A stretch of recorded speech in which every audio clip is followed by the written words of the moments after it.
ਵਾਹਿਗੁਰੂ ਸਾਹਿਬ JIO. ਜੋਤ ਰੂਪ ਹਰਿ ਆਪ, ਗੁਰੂ ਨਾਨਕ ਕਹਾਇਓ। ਤਾਂ ਤੇ ਅੰਗਦ ਭਇਓ, ਤਤ ਸਿਉ ਤਤ ਮਿਲਾਇਓ। ਅੰਗਦ ਕਿਰਪਾ ਧਾਰ, ਅਮਰ ਸਤ ਗੁਰ ਥਿਰ ਕੀਓ। ਅਮਰਦਾਸ ਅਮਰਤ ਛਤਰ, ਗੁਰੂ ਰਾਮਹਿ ਦਿਓ। ਗੁਰੂ ਰਾਮਦਾਸ ਦਰਸ਼ਨ ਪਰਸ, ਕਹਿ ਮਥੁਰਾ ਅੰਮ੍ਰਿਤ ਬੈਣ। ਮੂਰਤ ਪੰਚ ਪਰਮਾਣ ਪੁਰਖ, ਗੁਰੂ ਅਰਜਨ ਭਿਖੋ ਨੈਣ। ਜਬ ਲੋ ਨਹੀਂ ਭਾਗ ਲਿਲਾਰਿਓ ਦੈ, ਤਬ ਲੋ ਭ੍ਰਮਤੇ ਫਿਰਤੇ ਬਹੁਤਾਇਓ। ਕਲ ਘੋਰ ਸਮੁੰਦਰ ਮੈਂ ਬੂਡਤ ਥੇ, ਕਬਹੂ ਮਿਟ ਹੈ ਨਹੀਂ ਰੇ ਪਛੁਤਾਇਓ। ਤਤ ਵਿਚਾਰ ਯਹ ਮਥੁਰਾ, ਜਗ ਤਾਰਨ ਕੋ ਅਵਤਾਰ ਬਨਾਇਓ। ਜਪਿਓ ਜਿਨ ਅਰਜਨ ਦੇਵ ਗੁਰੂ, ਫਿਰ ਸੰਕਟ ਜੋਨ ਗਰਭ ਨਾ ਆਇਓ। ਜਪਿਓ ਜਿਨ ਅਰਜਨ ਦੇਵ ਗੁਰੂ,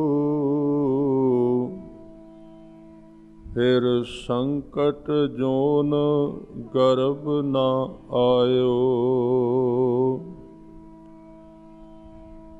ਗਰੀਬ ਨਵਾਜ ਸਤਿਗੁਰੂ ਦਸਾਂ ਪਾਤਸ਼ਾਹੀਆਂ ਦੇ ਆਤਮਕ ਸਵਰੂਪ, ਸਰਬ ਕਲਾ ਸਮਰੱਥ ਸਤਿਗੁਰੂ ਸ੍ਰੀ ਗੁਰੂ ਗ੍ਰੰਥ ਸਾਹਿਬ ਸੱਚੇ ਪਾਤਸ਼ਾਹ ਜੀ ਦੇ ਪਾਵਨ ਪਵਿੱਤਰ ਚਰਨਾਂ ਅੰਦਰ ਜੁੜ ਬੈਠੇ ਗੁਰੂ ਸਵਾਰੇ ਸਤ ਸੰਗੀ ਜਨੋ, ਆਪ ਜੀ ਅਤ ਵੱਡ ਭਾਗੀ ਹੋ, ਜੋ ਕਿ ਹਰ ਰੋਜ਼ ਸ਼ਾਮ ਦੇ ਦੀਵਾਨ ਅੰਦਰ ਪਹੁੰਚ ਕੇ ਉਦਮ ਕਰਕੇ ਆਪ ਜੀ ਬੜੇ ਪਿਆਰ ਸਹਿਤ ਸ਼ਹੀਦਾਂ ਦੇ ਸਿਰਤਾਜ ਗੁਰੂ ਅਰਜਨ ਦੇਵ ਸੱਚੇ ਪਾਤਸ਼ਾਹ ਜੀ ਦਾ ਜੀਵਨ ਔਰ ਬਾਣੀ ਸਰਵਣ ਕਰਕੇ ਆਪਣੇ ਜੀਵਨ ਨੂੰ ਭਾਗਸ਼ਾਲੀ ਬਣਾਉਂਦੇ ਹੋ। ਅੱਜ ਦੇ ਪ੍ਰਸੰਗ ਵਿੱਚ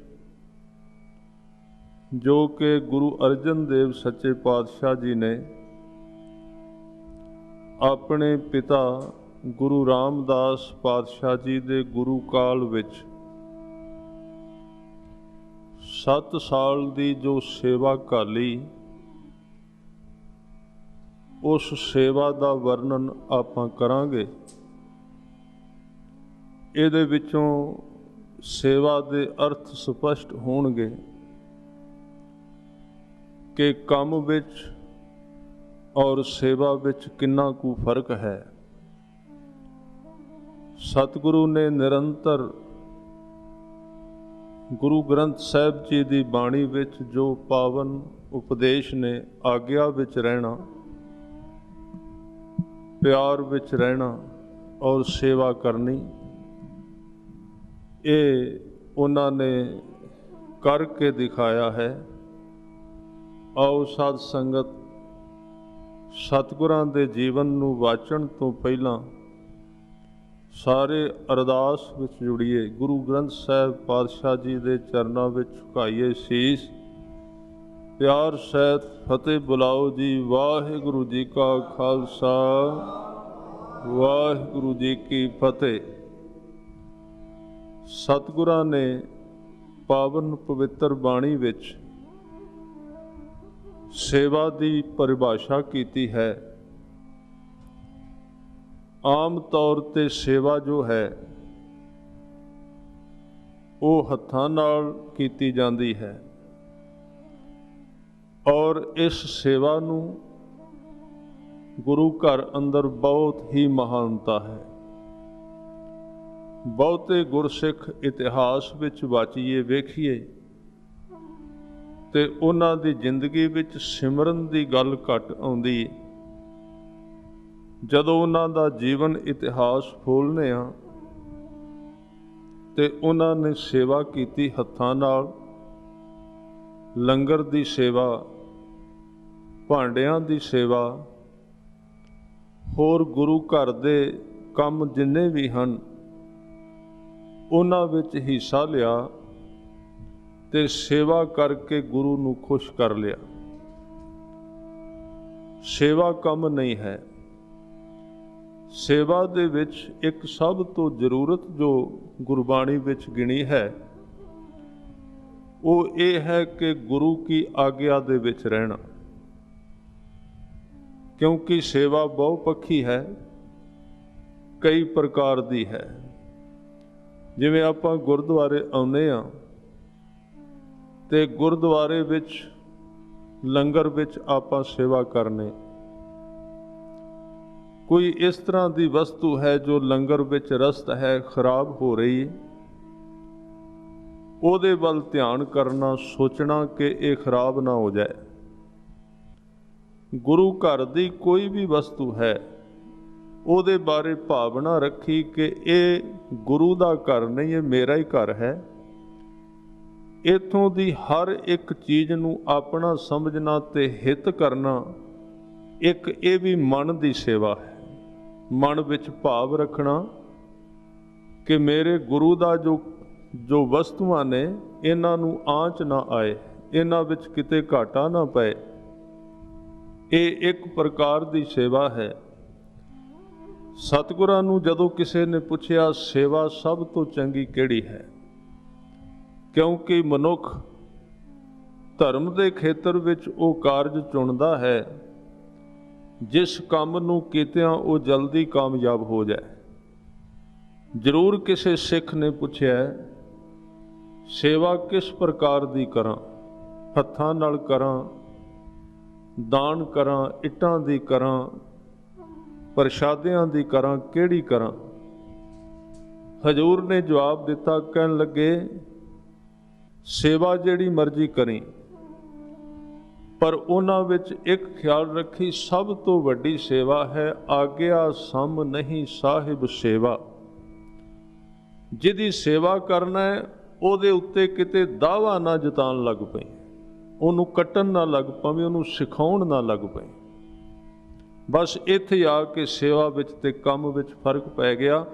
ਜਦੋਂ ਬੰਦਾ ਕੰਮ ਕਰਦਾ ਹੈ ਉਦੋਂ ਗੁਰੂ ਨੂੰ ਸਿਖਾਉਣ ਲੱਗ ਪੈਂਦਾ ਹੈ कि नहीं ਤੁਸੀਂ ਜਿਵੇਂ ਕਿਹਾ ਇਸ ਤਰ੍ਹਾਂ ਕੰਮ ਠੀਕ ਨਹੀਂ, ਜੇ ਮੇਰੇ ਤੋਂ ਸਿੱਖੋ ਕੰਮ ਕਿਵੇਂ ਕਰੀਦਾ ਹੈ।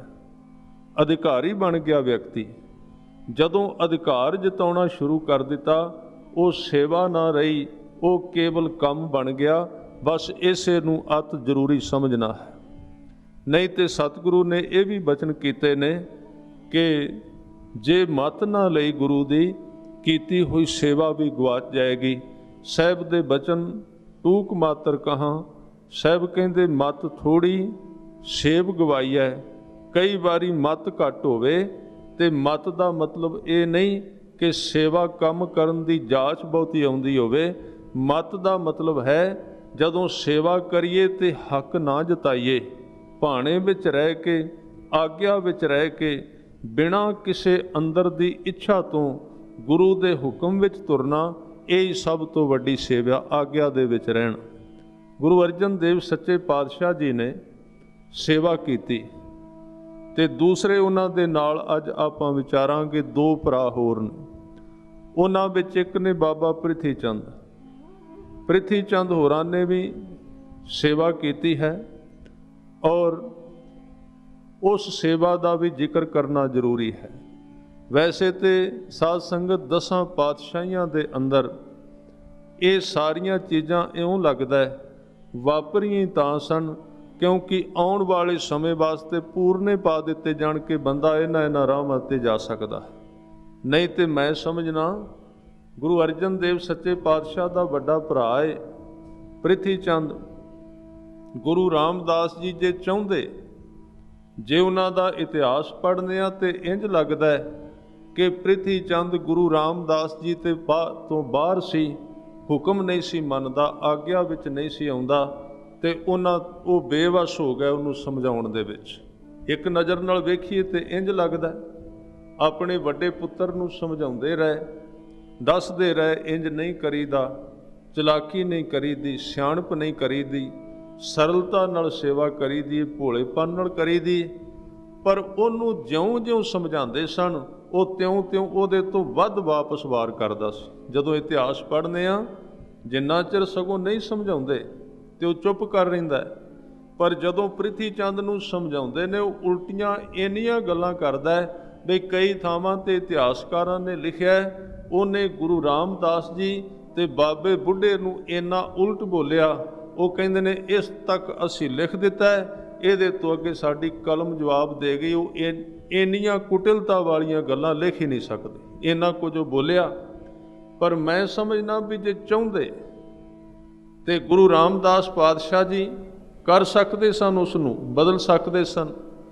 ਪਰ ਉਹਨਾਂ ਨੇ ਦੱਸਣਾ ਸੀ ਕਿ ਇੱਕ ਧਾਰਮਿਕ ਸੰਸਾਰ ਦੇ ਅੰਦਰ ਵੀ ਕੱਲ੍ਹ ਨੂੰ ਆਉਣ ਵਾਲੇ ਸਮੇਂ ਵਿੱਚ ਇਸ ਤਰ੍ਹਾਂ ਦੇ ਲੋਕ ਆ ਸਕਦੇ ਨੇ ਜਿਨ੍ਹਾਂ ਨੂੰ ਧਰਮ ਦਾ ਉਪਦੇਸ਼ ਵੀ ਕਾਟ ਨਹੀਂ ਕਰੇਗਾ। ਕਿਤੇ ਉਸ ਵੇਲੇ ਆਮ ਸਿੱਖ ਨਿਰਾਸ਼ ਨਾ ਹੋ ਜਾਏ ਕਿ ਮੇਰੇ ਗੁਰੂ ਵਿੱਚ ਤਾਕਤ ਹੀ ਕੋਈ ਨਹੀਂ ਹੈ, ਮੰਨਦਾ ਹੀ ਕੋਈ ਨਹੀਂ ਪਿਆ ਗੱਲ।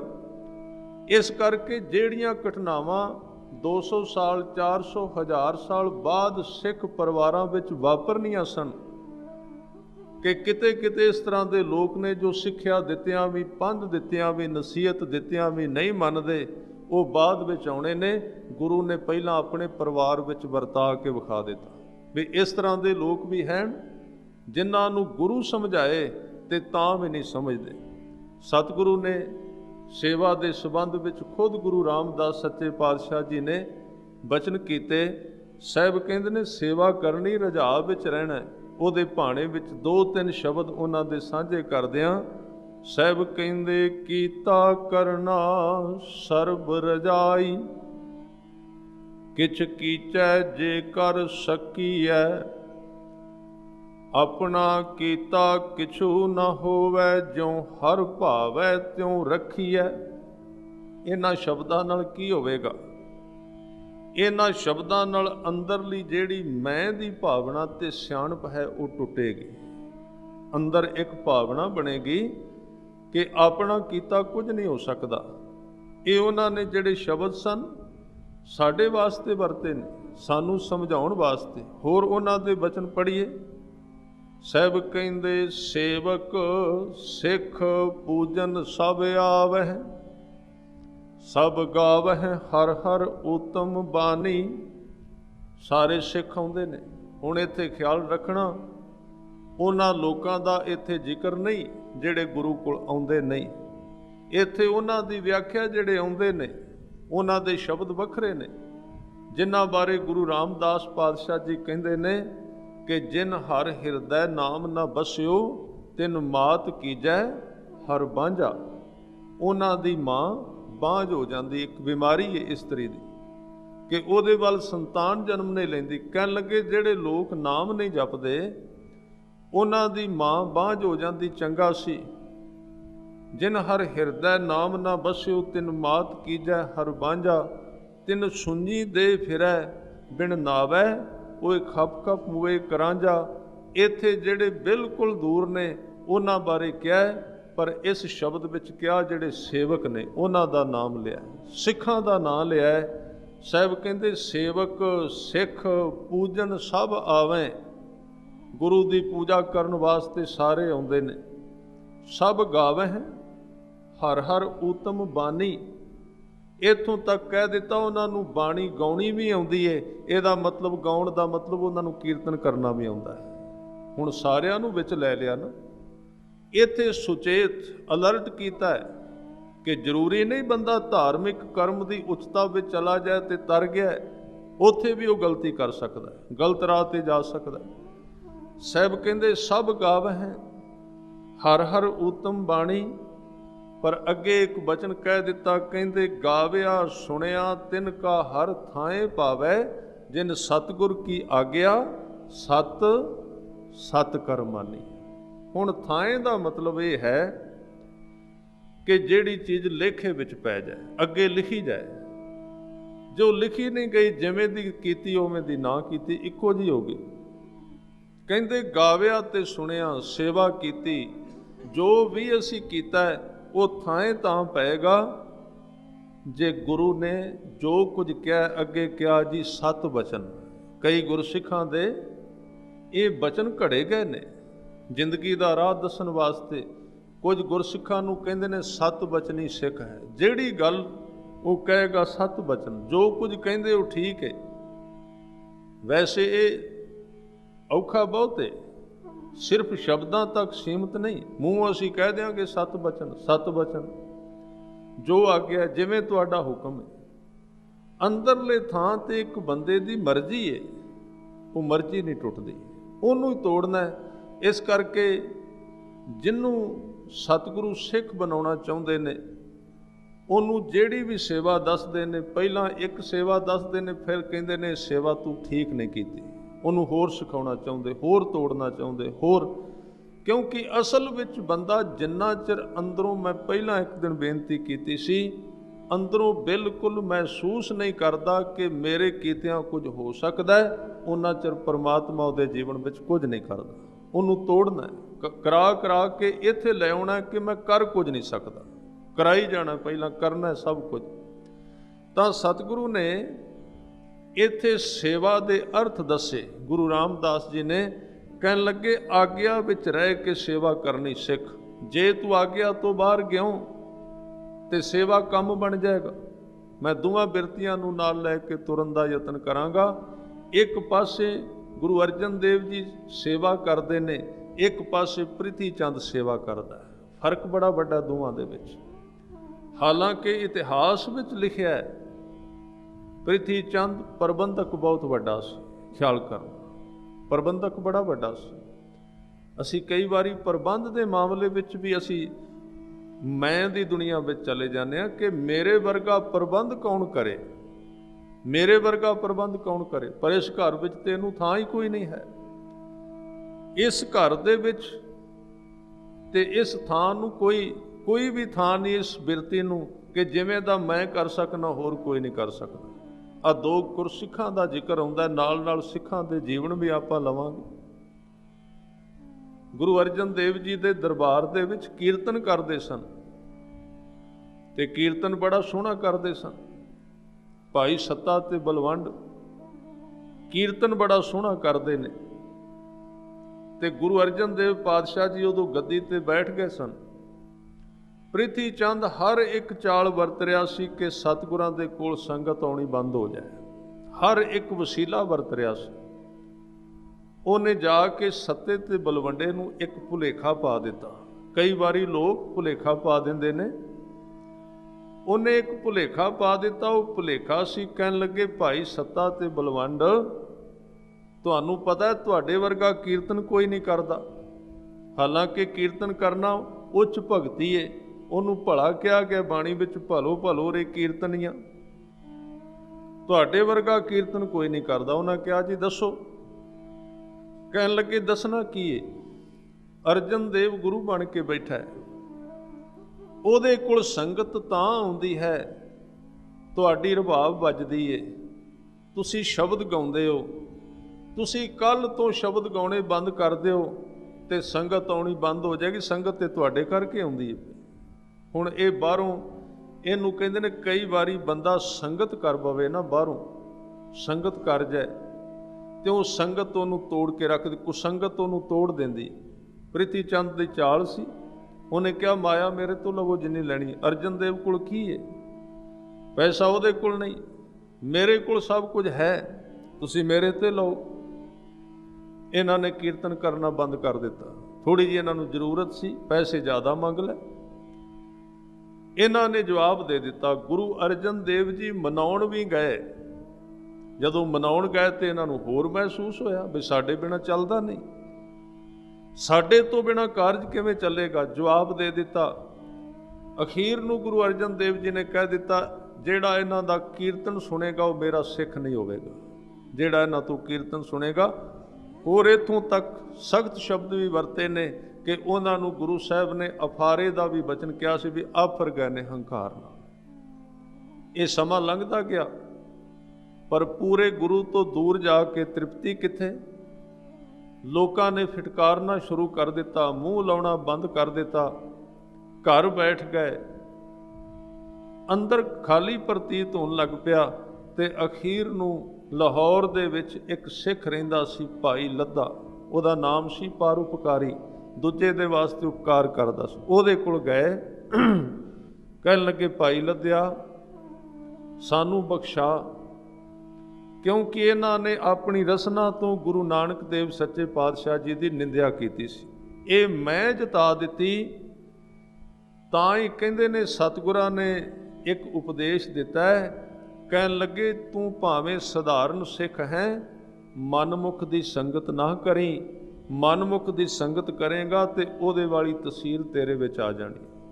ਹੁਣ ਇਹਨਾਂ ਵਿੱਚ ਜਿਹੜੇ ਸ਼ਬਦ ਇਹਨਾਂ ਬੋਲੇ ਸਨ, ਸਾਰੇ ਪ੍ਰਿਥੀ ਚੰਦ ਤੋਂ ਲਏ ਸਨ। ਗੁਰੂ ਅਰਜਨ ਦੇਵ ਜੀ ਜਦੋਂ ਮਨਾਉਣ ਗਏ ਸਨ, ਇਹਨਾਂ ਜਿਹੜੇ ਸ਼ਬਦ ਬੋਲੇ, ਉਹ ਸ਼ਬਦ ਕਿਹੜੇ ਸਨ? ਉਹ ਪ੍ਰਿਥੀ ਚੰਦ ਵਾਲੀ ਭਾਸ਼ਾ ਸੀ।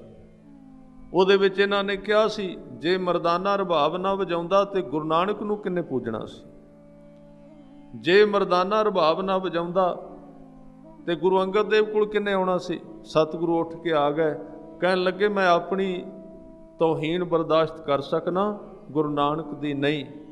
ਅਖੀਰ ਨੂੰ ਭਾਈ ਲੱਦਾ ਇਹਨਾਂ ਨੂੰ ਲੈ ਕੇ ਆਇਆ ਤੇ ਇਹਨਾਂ ਨੇ ਫਿਰ ਸੱਤੇ ਤੇ ਬਲਵੰਡੇ ਨੇ ਰਾਮ ਕਲੀ ਰਾਗ ਦੇ ਵਿੱਚ ਜਦੋਂ ਆ ਕੇ ਬੇਨਤੀ ਕੀਤੀ, ਸਤਿਗੁਰਾਂ ਨੇ ਕਿਹਾ, ਮੇਰੇ ਹੱਥ ਵਿੱਚ ਨਹੀਂ।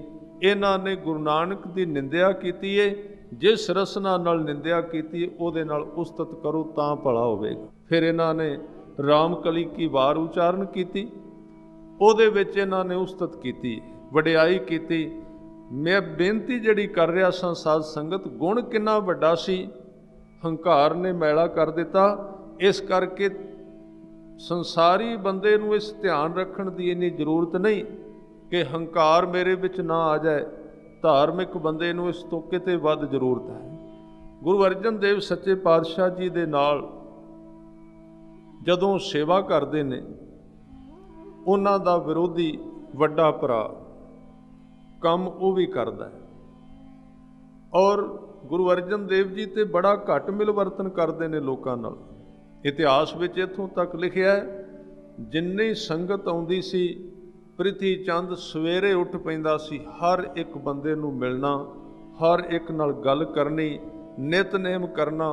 ਬਾਣੀ ਪੜ੍ਹਨੀ ਤੇ ਉਹਨੂੰ ਭੁੱਲੀ ਗਈ। ਉਹਦੇ ਮਨ ਵਿੱਚ ਭੁਲੇਖਾ ਪੈ ਗਿਆ ਵੀ ਜਿੰਨੇ ਬੰਦਿਆਂ ਨਾਲ ਮੇਰੀ ਸਾਂਝ ਬਣੇਗੀ, ਉਹਨਾਂ ਮੈਂ ਗੱਦੀ ਦੇ ਨੇੜੇ ਚਲਾ ਜਾ। ਰਾਜਨੀਤੀ ਸ਼ੁਰੂ ਹੋ ਗਈ ਇਹਦੇ ਜੀਵਨ ਵਿੱਚ। ਇਹਨੇ ਉਸ ਰਾਜਨੀਤੀ ਨੂੰ ਵਰਤਣਾ ਸ਼ੁਰੂ ਕਰ ਦਿੱਤਾ। ਹਰ ਇੱਕ ਨਾਲ ਮਸੰਦ ਦੇ ਨਾਲ ਇਹਦਾ ਲੈਣ ਦੇਣ, ਆਪਣੇ ਨਾਲ ਇਹਨੇ ਧੜਾ ਬਣਾਉਣਾ ਸ਼ੁਰੂ ਕਰ ਦਿੱਤਾ ਤੇ ਗੁਰੂ ਦਾ ਧੜਾ ਛੱਡਣਾ ਸ਼ੁਰੂ ਕਰ ਦਿੱਤਾ। ਇੱਥੋਂ ਤੱਕ ਚਲਾ ਗਿਆ, ਸਹਿਜੇ ਸਹਿਜੇ ਇਹਨੇ ਆਪਣੇ ਆਲੇ ਦੁਆਲੇ ਇੱਕ ਘੇਰਾ ਬਣਾ ਲਿਆ ਸਿੱਖਾਂ ਦਾ। ਚੌਹਾਂ ਪਾਸੇ ਆਪਣੇ ਨਾਲ ਟੋਲੀਆਂ ਜੋੜ ਲਈਆਂ। ਕਈ ਵਾਰੀ ਇਹ ਗੁਰੂ ਰਾਮਦਾਸ ਜੀ ਨੂੰ ਵੀ ਗੱਲਾਂ ਵਿੱਚ ਕਹਿ ਜਾਂਦਾ ਸੀ, ਤੁਹਾਨੂੰ ਪਤਾ ਨਹੀਂ ਇਸ ਕੰਮ ਦਾ, ਮੈਂ ਰੋਜ਼ ਕਰਨਾ, ਮੈਨੂੰ ਪਤਾ ਕਿਵੇਂ ਕਰੀਦਾ ਹੈ। ਬਸ ਉੱਥੇ ਲੀਹ ਬਦਲ ਗਈ। ਸੇਵਾ ਬੜੀ ਸੀ ਪਰ ਥਾਂ ਨਹੀਂ ਪੈ ਰਹੀ। ਗੁਰੂ ਰਾਮਦਾਸ ਸੱਚੇ ਪਾਤਸ਼ਾਹ ਜੀ ਅਖੀਰ ਨੂੰ ਚੁੱਪ ਕਰ ਗਏ, ਕਿਉਂਕਿ ਜਿਹਦੇ ਅੰਦਰ ਸੱਚ ਹੈ ਨਾ, ਜੇ ਕੋਈ ਮਨੁੱਖ ਬਾਹਰ ਜਾਂਦਾ ਹੈ ਤੋ ਆਪਣਾ ਆਪ ਉਹਦੇ ਵਾਸਤੇ ਗਵਾਉਂਦਾ ਨਹੀਂ। ਕਈ ਵਾਰੀ ਬਾਬਾ ਬੁੱਢਾ ਜੀ ਨੇ, ਹੋਰ ਕਈਆਂ ਨੇ ਕਿਹਾ ਵੀ ਕਿ ਮਹਾਰਾਜ ਇਹਨੂੰ ਸਖਤੀ ਨਾਲ ਸਮਝਾਓ, ਇਹ ਸਿਰ ਚੜ੍ਹਦਾ ਜਾਂਦਾ ਪ੍ਰਿਥੀ ਚੰਦ, ਕੰਮ ਜ਼ਰੂਰ ਕਰਦਾ ਹੈ ਪਰ ਤੁਹਾਡੀ ਆਗਿਆ ਤੋਂ ਬਾਹਰ ਤੁਰੀ ਜਾਂਦਾ। ਤੁਸੀਂ ਇੱਥੋਂ ਕੰਮ ਕਹਿ ਕੇ ਭੇਜਦੇ, ਉਲਟ ਕਰਦਾ ਔਰ ਬਾਹਰ ਵੀ ਕਹਿੰਦਾ ਮੈਨੂੰ ਪਰਵਾਹ ਨਹੀਂ ਕਿਸੇ ਦੀ। ਗੁਰੂ ਅਰਜਨ ਦੇਵ ਪਾਤਸ਼ਾਹ ਜੀ ਨੇ ਕਿਹਾ, ਕਹਿਣ ਲੱਗੇ ਉਹਦਾ ਰਾਹ ਹੋਰ ਹੈ, ਸਾਡਾ ਰਸਤਾ ਹੋਰ ਹੈ। ਉਹ ਇਸੇ ਕੰਮ ਵਾਸਤੇ ਆਇਆ ਹੈ। ਜੇ ਅਸੀਂ ਉਹਦੇ ਵਾਲੀ ਬਿਰਤੀ ਲੈ ਕੇ ਉਹਦੇ ਨਾਲ ਵੈਰ ਵਿਰੋਧ ਤੇ ਦਿਨ ਰਾਤ ਕਬੋਲ ਬੋਲਣੇ ਸ਼ੁਰੂ ਕਰ ਦਿੱਤੇ ਤੇ ਗੁਰਤਾ ਗੱਦੀ ਦਾ ਕਾਰਜ ਫਿਰ ਵਿੱਚ ਹੀ ਰਹਿ ਜਾਏਗਾ। ਸਾਡਾ ਕੰਮ ਹੋਰ ਹੈ, ਉਹਦਾ ਹੋਰ ਹੈ। ਤਾਂ ਸਤਿਗੁਰੂ ਨੇ ਸ਼ਬਦ ਵੀ ਉਚਾਰਿਆ।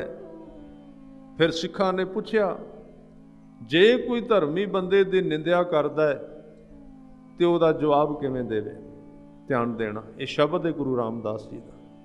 ਜਿਹੜਾ ਮਨੁੱਖ ਬਾਣੀ ਪੜ੍ਹਦਾ ਹੈ, ਜੇ ਉਹਦੀ ਕੋਈ ਨਿੰਦਿਆ ਕਰੇ ਉਹਦਾ ਜਵਾਬ ਕਿਵੇਂ ਦੇਵੇ? ਸਤਿਗੁਰੂ ਨੇ ਇੱਕ ਸ਼ਬਦ ਵਿੱਚ ਜਵਾਬ ਦਿੱਤਾ। ਕਈ ਵਾਰੀ ਹੁਕਮਨਾਮਾ ਵੀ ਆਉਂਦਾ ਹੈ।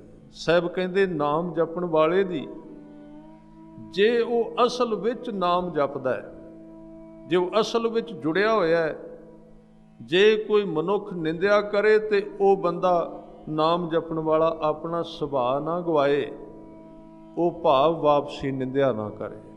ਸਤਿਗੁਰੂ ਦੇ ਬਚਨ ਨੇ ਕਿ ਹਰ ਜਨ ਰਾਮ ਨਾਮ ਗੁਣ ਗਾਵੇ, ਜੇ ਕੋਈ ਨਿੰਦ ਕਰੇ ਹਰ ਜਨ ਕੀ, ਆਪਣਾ ਗੁਣ ਨਾ ਗਵਾਵੇ। ਗੁਣ ਦੇ ਅਰਥ ਨੇ ਸੁਭਾਅ। ਹੁਣ ਇੱਥੇ ਧਿਆਨ ਦੇਣਾ, ਅਸੀਂ ਕਹਿੰਦੇ ਹਾਂ ਸਾਡੇ ਵਿੱਚ ਨਾਮ ਨਹੀਂ ਟਿਕਦਾ। ਉਦੋਂ ਵੀ ਇਸੇ ਤਰ੍ਹਾਂ ਸਿੱਖ ਆਉਂਦੇ ਸਨ ਜਿਵੇਂ ਆਪਾਂ ਕਹਿੰਦੇ। ਗੁਰੂ ਗ੍ਰੰਥ ਸਾਹਿਬ ਜੀ ਨੇ ਬਿਲਕੁਲ ਨਿਤਾਰਾ ਕਰ ਦਿੱਤਾ ਕਿਉਂ ਨਹੀਂ ਟਿਕਦਾ। ਕਾਰਨ ਕੀ? ਸਾਰੇ ਕਾਰਨ ਦੱਸ ਦਿੱਤੇ ਨੇ। ਕਾਰਨ ਇਹ ਦੱਸੇ ਨੇ, ਤੇਰੇ ਕੰਮ ਵਿੱਚ ਤੇ ਫਰਕ ਪੈ ਗਿਆ, ਤੂੰ ਧਰਮੀ ਦਿਸਣਾ ਹੈ ਤੇ ਦੂਜਾ ਸੰਸਾਰੀ ਦਿਸਦਾ ਹੈ। ਕਰਮ ਵਿੱਚ ਫਰਕ ਪੈ ਗਿਆ, ਬਾਹਰੋਂ ਲੱਗਦਾ ਹੈ, ਪਰ ਤੇਰੇ ਸੁਭਾਅ ਵਿੱਚ ਤੇ ਉਹਦੇ ਸੁਭਾਅ ਵਿੱਚ ਫਰਕ ਤੇ ਕੋਈ ਨਹੀਂ ਪਿਆ। ਸੁਭਾਅ ਤੇ ਦੋਵਾਂ ਦੇ ਇੱਕੋ ਜਿਹਾ। ਨਾਮ ਕਿੱਥੇ ਟਿਕੇਗਾ? ਨਾਮ ਬੰਦੇ ਦੇ ਸੁਭਾਅ ਵਿੱਚ ਟਿਕਣਾ ਨਾ, ਧਰਮ ਨੇ ਹੋਰ ਜੇਬ ਵਿੱਚ ਥੋੜੀ ਪੈਣਾ ਹੈ। ਨਾਮ ਸੁਭਾਅ ਵਿੱਚ ਟਿਕਣਾ ਹੈ ਤੇ ਸੁਭਾਅ ਸੰਸਾਰੀ ਦਾ ਤੇ ਧਰਮੀ ਦਾ ਦੋਵਾਂ ਦਾ ਇੱਕੋ ਜਿਹਾ। ਸੰਸਾਰੀ ਨਿੰਦਿਆ ਕਰਦਾ ਹੈ, ਧਰਮੀ ਕਹਿੰਦਾ ਇਹਨੇ 4 ਗੱਲਾਂ ਕੀਤੀਆਂ, ਮੈਨੂੰ 6 ਕਹਿ ਕੇ ਇਹਦੀ ਭਾਜੀ ਉੱਤੇ ਪਾ ਕੇ ਜਾਣਾ। ਬਰਾਬਰ ਤੁਰਦਾ ਨਾ ਅੰਦਰੋਂ। ਤੇ ਗੱਲਾਂ ਤੇ ਉਹੀ ਨੇ। ਵੇਖੋ, ਕੁਝ ਚੀਜ਼ਾਂ ਅਸੀਂ ਫਰਕ ਪਾ ਲਈਆਂ ਸਿਰਫ ਬਾਹਰੋਂ। ਖਾਣਾ ਬਦਲ ਦਿੱਤਾ, ਗੱਲਾਂ ਕਰਨੀਆਂ ਬਦਲ ਲਈਆਂ, ਸਿਰਫ ਵੇਖਣ ਵਿੱਚ ਅਸੀਂ ਧਰਮੀ ਲੱਗ ਪਏ। ਜਦੋਂ ਅਸੀਂ ਵਰਤੋਂ ਵਿੱਚ ਆਉਂਦੇ ਹਾਂ, ਜਦੋਂ ਬੋਲਨੇ ਆ, ਜਦੋਂ ਸੋਚਨੇ ਆ, ਡੂੰਘੇ ਥਾਂ ਤੇ ਜਿੱਥੇ ਧਰਮ ਨੇ ਥਾਂ ਬਣਾਉਣੀ ਏ, ਉਸ ਥਾਂ ਤੇ ਸਾਡਾ ਵਿਹਾਰ ਕਈ ਵਾਰੀ ਸੰਸਾਰੀਆਂ ਤੋਂ ਵੀ ਅੱਗੇ ਚਲਾ ਜਾਂਦਾ ਹੈ। ਉਹਨਾਂ ਤੋਂ ਜ਼ਿਆਦਾ ਨਿੰਦਿਆ ਅਸੀਂ ਕਰਨੇ ਆ, ਉਹਨਾਂ ਤੋਂ ਜ਼ਿਆਦਾ ਈਰਖਾ ਸਾਡੇ ਵਿੱਚ ਹੈ। ਤਾਂ ਉਸ ਦਸ਼ਾ ਵਿੱਚ ਨਾਮ ਨਹੀਂ ਟਿਕਦਾ। ਗੁਰੂ ਰਾਮਦਾਸ ਸੱਚੇ ਪਾਤਸ਼ਾਹ ਜੀ ਕਹਿੰਦੇ, ਹਰ ਜਨ ਰਾਮ ਨਾਮ ਗੁਣ ਗਾਵੇ। ਇਹ ਸਾਰੇ ਸ਼ਬਦ ਗੁਰੂ ਅਰਜਨ ਦੇਵ ਜੀ ਨੂੰ ਸਮਝਾਉਂਦੇ ਰਹਿੰਦੇ ਸਨ ਗੁਰੂ ਰਾਮਦਾਸ ਪਾਤਸ਼ਾਹ। ਉਹ ਕਹਿੰਦੇ ਨੇ, ਨਿੰਦਾ ਕਰਦਾ ਤੇ ਕਰੀ ਜਾ ਪ੍ਰਿਥੀ ਚੰਦ, ਤੂੰ ਅੜੀ ਨਾ, ਚੁੱਪ ਕਰਕੇ ਆਪਣਾ ਕੰਮ ਕਰੀ ਚੱਲ। ਉਹਨੇ ਆਪਣੀ ਡਿਊਟੀ ਦੇ ਕੇ ਤੁਰ ਜਾਣਾ, ਤੂੰ ਆਪਣੀ ਡਿਊਟੀ ਨਾ ਛੱਡੀ। ਹਰ ਜਨ ਰਾਮ ਨਾਮ ਗੁਣ ਗਾਵੇ, ਜੇ ਕੋਈ ਨਿੰਦ ਕਰੇ ਹਰ ਜਨ ਕੀ, ਆਪਣਾ ਗੁਣ ਨਾ ਗਵਾਵੇ। ਉਹ ਆਪਣਾ ਸੁਭਾਅ ਨਾ ਛੱਡੇ।